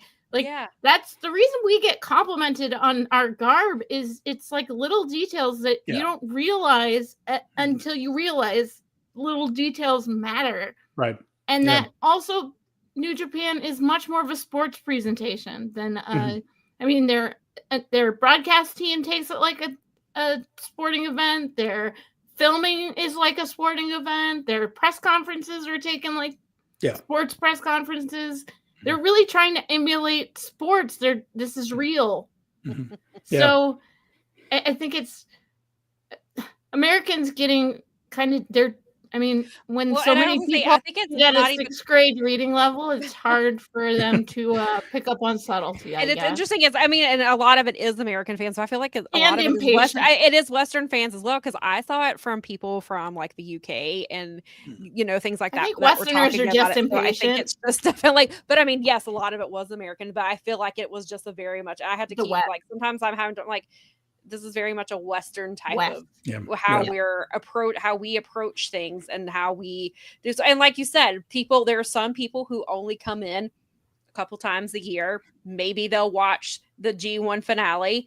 They'll watch kind of things here and there. And so they don't realize all the intricacies where, like you said, like Brad says, some stories are years long and things like that. Yeah, you're right. And the other thing too, with Wrestle Kingdom this year, it had some great matches. And I think that we lost the show stealer because of Doki's injury, and that I think they were about to rob the place blind. I think they were. I think they were really going to be good. Bummer. It really was. Yeah, and people that parachute in think Wrestle Kingdom means there's exciting stuff. There's going to be a junior heavyweight tag match. That's going to be an air show, and there's going to be quick pace stuff. And then, but the main event, I'm going to get two of the three best wrestlers on planet Earth going at it for a half an hour, and that Japanese great match, right? The 5, 6, 7 star, whatever. I don't care about star ratings, but you know what I'm talking about, right? Exactly. Where's healthy Naito versus Okada? Okada versus Tanahashi? Kenny Omega versus. And when they got a match that had story, because it is the beginning of this, well, not the beginning, but this pivotal moment in the journey of Shota Umino. Right. They didn't see that kind of, 10 near falls and people kicking out of finishers. And I think that's what a lot of people expect from Wrestle Kingdom, because that's what they've been given. It's a decent expectation. I don't argue with the expectation. Right. That's what they did for many, many years. This year, there's a transition going. We've got to do other things. You saw some great matches, but maybe just they needed to tell some stories. And Brad mentioned it here. Like, he just said that people want storytelling in wrestling until the storytelling starts, and then they're like, "Why aren't these guys beating the shit out of each other?" Right, exactly. But, right. Yeah, and it's an interesting point there too with the Western fans that parachute in. They're just like, "Where's my 7-star match?" Right. There's like people that watch New Japan all year long. We just like, well, there were like 4 chapters in that one match. I thought it was interesting. So different expectations. Right. Did you, and I think you've touched about this you touched on it on your show, that for you, you said that you preferred Wrestle Kingdom to Wrestle Dynasty, and like because of the things. So overall, is there a show that you preferred the most from all the shows you went to? Oh boy. Wow. I mean, I know they're all different story and different types, and different was hard to compare. Tell us your favorite kid. my favorite kid. Which one is your favorite child? Oh my God. It was Kingdom. Just the anticipation and the idea that I was at a Wrestle Kingdom. Wrestle Dynasty that's a new thing, and it doesn't have a tradition or a history. It was fun to be. It was a good show. I didn't see a bad show the whole time because everyone was putting their effort into it. All the promotions knew that there were people from all over the world in this, so everyone worked very hard. The All Japan show, fabulous. 6 matches, in and out in 2 hours. Great show. Loved it. Totally different, right? Dynasty was 5.5 hours, and I wasn't bored, but Kingdom was special. I've been watching Wrestle Kingdom since before it was called Wrestle Kingdom. They've been doing January 4th in that building since 1992. And they had other events before that, but it's just to be in that building in that moment on that day, knowing what it was, knowing what I was about to see, and knowing that I was getting that lineup, which was an important show for I think this is going to be one that we look back at and said, this is kind of where the turn came. I think this is where the turnaround began. I think this is going to be a show that gets traced back to over the years. And just being there for that made it very, very special that it was Wrestle Kingdom. And, you know, I've been to a few WrestleManias. They're wonderful. This was special. And just to be part of that. So, and I love the matches. I did love the matches. Yeah. So I thought it was a little bit better than Dynasty. Dynasty was a good show. And, you know, certainly better than the New Year's Dash, which is, you know, New Japan in third gear. Right. You know, and so like Stardom had some really good stuff, but their Wrestle Kingdom is Dream Queendom at the end of December. That's their biggie. Yeah. We got some good stuff, and All Japan, it was a house show for them. That wasn't one of their bigger. So it was Kingdom, just for the history of it, the anticipation of it, and you know, that was a very different atmosphere, and it was very. They say, you know, the tension is thick, you can cut it with a knife. All those cliches, right? But there was energy in that building before that show started. There was real energy. Yeah. And did you? And I know this may be hard. Did you have a favorite match from that you saw? And you can say for each promotion if you want to, or what after I said all that, Gabe and Kenny was the best match I saw. I can understand. It was a pretty blow-away match. That one kind of blew the doors off the place. And I want to give honorable mention to Drilla Maloney and Clark Connors, who were putting in the work on the outside of the ring during that one. Again, it's those little things, right, that make the soup taste better. Yes. Those two, the effort they put into getting over the intensity of their drive for Gabe Kidd, like their support for him, and how important it was for all of them, the way they reacted to everything, the way they came in and out of things when the guys were outside of the ring. They really put in a shift, and they added things to that match that wouldn't have been there without the two of them. It came through to the live crowd, and I think it came through on TV also, that they were a major part of things, and shouldn't be dismissed, because those guys they weren't working the match, but they worked hard in that match. They did. And they added layers to it. So yeah, and I think so, because even on there was as the match, watching it on TV, they, after I forget what exactly happened with, I think it was Kenny, but they got into the camera and they were like backing the camera person up to back. I mean, I think they were covering a blade job, but yes, that's exactly what they were covering a blade job. Exactly what they were but doing. They did it really well, where they were the focus that you weren't even thinking, hey, that's what they're actually doing. I mean, I was like, well, that's clearly what's happening. Like when I saw his face, I was like, oh, that's why they were acting the way that they did. But it felt very natural and organic. And like you said, that because Gabe is their guy, and they're going to protect him and be out there for him. Which I thought they did an incredible job with that. And then Brad says, when going to a show in the US like AEW, hear chants like "Whose house are the woos?" Were there any chants like that at Kingdom or Dynasty? No, sir. That Japanese crowd will sit there quietly and attentively until something happens. I wish the crowds would do that and not chant "woo" at especially in North Carolina. I was like, this man was. Why are we doing, like, we just talked about why this man is problematic, and here we are just wooing up a storm. I was like, I can always tell the people who have wrestled in Japan because they duck down in the corner, because in Japan they like duck down so the audience can see, and that was something that someone pointed out to me early in my watching, and so and they talked about how back in the day it was even like you could like hear a pin drop in these places. They react when they are supposed to, from what I understand, and that is all. Yeah, and as if a match builds, then you start getting the people. The main thing in Japan is to yell out the name of the person you like. Kenny. That's what they is always Kenny. The high pitched Kennies. Because the girls are yelling for Kenny. It's adult women. Gabe, but instead of starting a chant or yelling a catchphrase, you just get somebody's getting into things. They'll just Naito.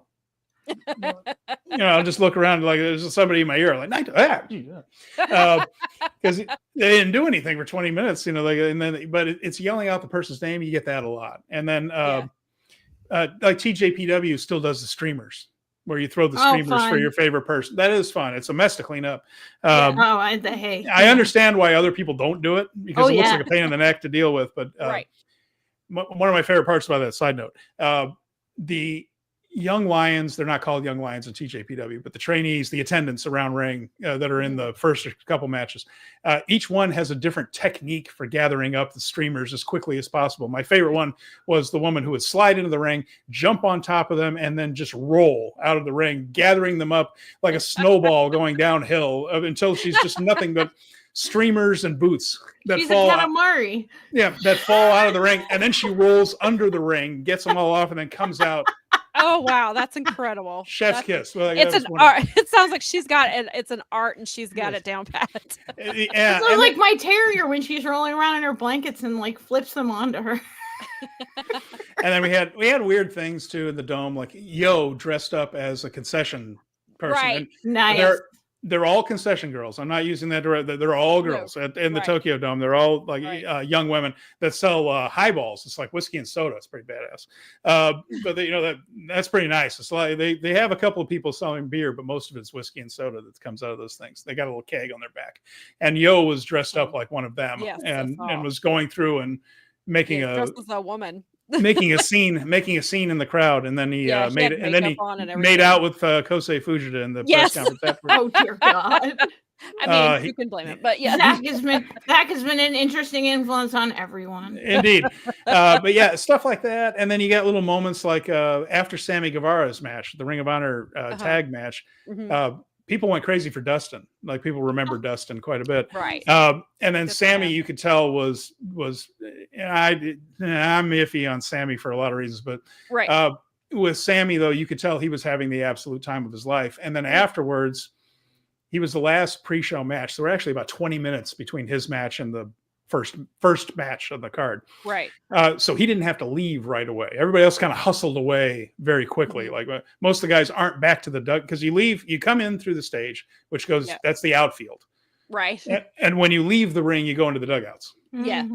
So, Sammy didn't have to, usually like people aren't even back to the dugouts yet before the next match is coming on and the people are doing their entrances.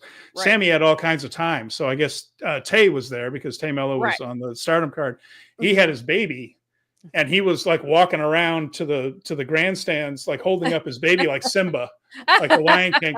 And the baby got some of the biggest pops of the whole night. Because the baby was like around, and he's just like doing this whole thing and because he could take his time in doing it. And that was kind of a nice moment there where all the crowd was popping for the baby. Oh, that's cute. That was, yeah. That was very so we all universally like pets and babies. We decided that last week. And then when you put it, and then when you do it in take a baby and do it in a Simba where everybody knows what that is. Yeah, I know. Yeah. Iconic. Yeah. And at a wrestling show where everyone's happy and having fun. Yeah. Sounds good. He found that was one thing where Sammy found the right tone in the right moment. There you go. Yeah. Finally. When in doubt, get my cute baby. Finally. More of that, Sammy. Less of the other stuff. Right. Yes. Yeah. Please Indeed. less of the other stuff. Brad has another question for you. He says, before or after shows, if fans see talent walking around, does the talent seem to have an issue stopping to take pictures or signing autographs, or is that I did not see anybody have an issue with it. I saw Jack Perry coming in. And he took a selfie with everybody that asked, and he was kind to everybody and smiling to everybody. I saw, like I said, Taguchi was on his phone, and we weren't in the Tokyo Dome City. It was actually a few streets away, so I didn't bother him. I don't do that. But when I spoke to Kenta, I had to. We were in the same hotel lobby, and he had hung up his phone with something, and I was just like, Kenta-san. And I just kind of said it's a real honor to see you. I've been a big fan of yours because I was a big fan of his since the original Noah days and all that stuff. So I had to talk to him for a minute, and he was very kind. For the most part, it is, like I said, it's a positive atmosphere, and for the guys, I did not see very many of the women out and about, and that's probably for some safety reasons, just for but so did not see very many of the women out and about, but the guys I did see were great with the fans. They were happy to be there, and it is a happy atmosphere. Like the people that are at Wrestle Kingdom are damn happy to be at Wrestle Kingdom. So you're not going to get too much crap from fans or anything like that. So I think for the most part, the wrestlers kind of fed off of that and realized it was going to be a positive interaction. Yeah, that's great.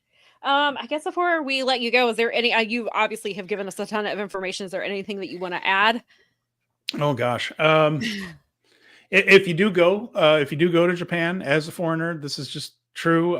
Be prepared to feel like you have two heads when you're not around the other wrestling people. There is a thing where just seeing non-Japanese people will get kind of a look to you. I went to a Yoshinoya because that's one of the fast food places there. Beef bowls, gyudon, and I do remember going in, and there were two empty seats. It's not a very big place. Two empty seats. One was there was a Japanese man there who had his earbuds in, and he was watching something on his phone, and he was very much into his own thing. And then the other one was a Japanese woman, probably I don't know. I'm bad at the age thing, but not very old.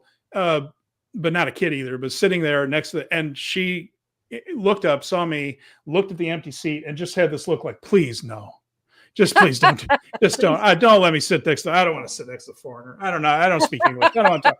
Don't sit next to this guy. And I didn't force it. I sat next to the guy who was in his own head right there, but they're unfailingly polite. Like if I had sat next to her, I have no doubt that she would have just probably just stayed and eaten her food and just left. Yeah. Right. But, yeah, there is a little bit of the thing where sometimes you get the look where it's just like, hey, I don't know. I don't know if I feel like speaking English today. And if you, I get that. Yeah. I feel that way sometimes too. I know, yeah. Right. With my own culture, I get that way. I totally understand. Like, I don't want to deal with Americans either. It's fine. Well, exactly. It's one of the things I always tell people. Same. No, totally. Yeah. It's so funny. I mean, in that country, obviously we stick out, but I've told people it doesn't matter where we go. No. Everyone knows you're an American. And it's like, well, I don't want to stick out like I'm an American. It's like, it's too late. Don't worry about that. Yeah, it's happened. It's like we radiate American no matter what, no matter how subtle and stoic we got like compliments about like, you guys, we were like hanging out one night where we had people buying us drinks. It was just like, that you guys are so much cooler and it's like, we're not all like crazy and everything, but it's hilarious to talk to foreigners about America and Americans and like where we have, because they're like, you guys don't seem like Americans at all. You're so like normal and down to earth. There's a little bit of a trepidation about us there, but they're very polite. Again, you're not going to be treated rudely. No, that's incredibly rare. I was also adopted by a very drunk Japanese couple in izakaya one night. That's so nice. And we were doing our Google Translate, trying to talk and things. Oh, that's so fun. I got adopted by a bunch of Irish Grammys, grands. There you go. Night, so it's fine. That's the one thing though. Is like walking down the street, you will see the Red Sea part for you a little bit. They're just like, oh, this. I know. And we can't help it. It bleeds out of our pores. We just, it's like. We just radiate it no matter where we go. Get out You're American, aren't you? That was the other things. I'm sorry. One more thing. I know we're please no. You're fine. Not at all. It's Powerbombshells. You're an honorary broad. No, I appreciate that. That's an honor. That is an honor. Walking around Tokyo, Japanese. There's all these little nuances. You walk on the left. So if you're going down the sidewalk, you walk on the left. Around here, it's to the right. Right? You stay to the right. There, it's to the left. And if you go upstairs, you go up the left side of the steps. And they're not going to yell at you. They'll move around you. They'll get out of your way. But you really help things along if you stick to that, right? So you basically, it's just like going to Europe. You have to drive on the wrong side of the road. Except Osaka, and then you're on the right again. So it's like going to Ireland and Northern Ireland. Because when you go to Northern Ireland, it goes back to miles and... as soon as you're used to it, it switches on. Yeah, anyway, of course. Yeah. But I walk and I'm going along. There are a lot of people on bikes in Japan. Quite a few people on bikes as well. Right. Okay. And they look at me the exact same way I look at a deer in my neighborhood when I see one, which is they look at me like, okay, watch out, everybody. This thing's dumb enough to walk right out in front of you. Because they're like, they don't know which way of the street to go on. They don't know. So like when they see an American on a bike, you could see their level of focus change from where's he going to go? Where's he going to go? Is he going to go out in front of me? You have to have this. It's the same experience as seeing a deer out in the wild. It's the same. This dumb thing might just jump right in front of me and wreck my bike. That is a good advice. Make sure. Yeah. Just keep left. Oh, I'm Keep so left. glad I know people who And have let's- been, so I actually have like a better chance. Yeah. It'll help. It'll help. When I go on my quest, I'll have a lot more tools in my toolkit. And my inventory will be fully stocked with skills and Yeah, but just dive in. Go to a Don Quixote, which is this store that there's no analog. There's no American analog to it. People have said it's like an American Walmart. It's not. It is sensory overload to the 9,000. They sell everything there, and it's all on top of you, and it's like you have to turn sideways to get through the aisles, and it's. Well, I won't, but No, you won't. You'll be fine. You can probably go under them. You'll be perfect. Like I said, you will thrive, Mel. You will I absolutely can't wait. thrive. I'm so excited. Finally, a country that's my size. Yeah, you fit. But yeah, in the food and all that's great, and you get used to going into these little places with 6 seats, so you're kind of forced to interact with other people, and but it's all pleasant. They really are kind to you there. Their default setting is kindness to foreigners and strangers. So that's it's a wonderful experience. I just hope you get to have it sometime. Yes, absolutely. Thank you for sharing with us. Definitely hope so. Yes, thank you. Absolutely. Yeah, when you approached me, I was like, yes, absolutely. We would love to have you come talk. We've been needing to get you on the show anyway. So I was like, this would be perfect to get your feedback, especially because, that is something that I think is a dream trip for both Mel and I, and a lot of our viewers as well. And I think that, that's something we really were glad to have you come talk to us about. And so if you want to go ahead before we wrap up, tell us where they can find you and anything else that you want to share with the people. Well, we have Speaking of Strong Style. That's every Thursday at 5:30 Eastern time. That's where we talk New Japan. We really break everything down there and go through the news and shows for New Japan and storylines and all that. I also have a wrestling history website that I am still working on, Ringside Replay, where I look back at the territory era and how those territories interact. Like a lot of people watch territory wrestling, they watch Mid-South, they watch Mid-Atlantic. And what I try to do is show that all of those were separate companies that none of which existed in a vacuum. And when one person moved from one to another, it opened up a spot here, and somebody else either moved up the card or moved out. And just how these wrestlers kind of flowed through this territory and how the different companies approached, because they're very different, the weekly territories and monthly territories. And I kind of look at all that, and that's ringsidereplay.com. And I kind of go through it week by week by week. So that's another project that I am still actively working on. Should have a new post out relatively soon. So that's kind of that's the history side of me that I'm really into. That's awesome. Cool. I'm checking that out. Yeah, definitely. Thank you. Nikki said that she really enjoyed the show. It makes her want to go to Japan even more than she already did. Yeah. You just simply will not regret it. They will help you. They will be kind to you, and you'll have some of the best food you'll ever eat in your life too. My God, I'm still fawning over the salmon I had one time. Oh man, I can't even. Yeah. Oh man, I'd love to see. That's what I miss most probably about one of the things about Seattle is because like pho and sushi and and teriyaki and all those things were like fast food out there. So now and then when we were on the East Coast and then we're here in the Midwest, and it's like obviously the influences are different. It's more like Polish, Hungarian, German, whatever influence. So I always joke with people, it's like different regions of America have different comfort foods. Yes, absolutely. And unfortunately in Seattle, the comfort foods are all Japanese and Asian inspired, and I miss all of those. So I literally had to learn to cook with the spices from that area. Yeah. But it did teach me that like every place has like its onions and peppers and celery and spices equivalent. Every region of the world has that. Yeah. Exactly. Like right. and I use that because like I'm Italian. That's backgrounded mostly. Yeah. But so they are like tarragon and cilantro and ginger. And so I like literally had to teach myself how to cook with at least a little bit of Asian flair at my own house so that I could like get my fix.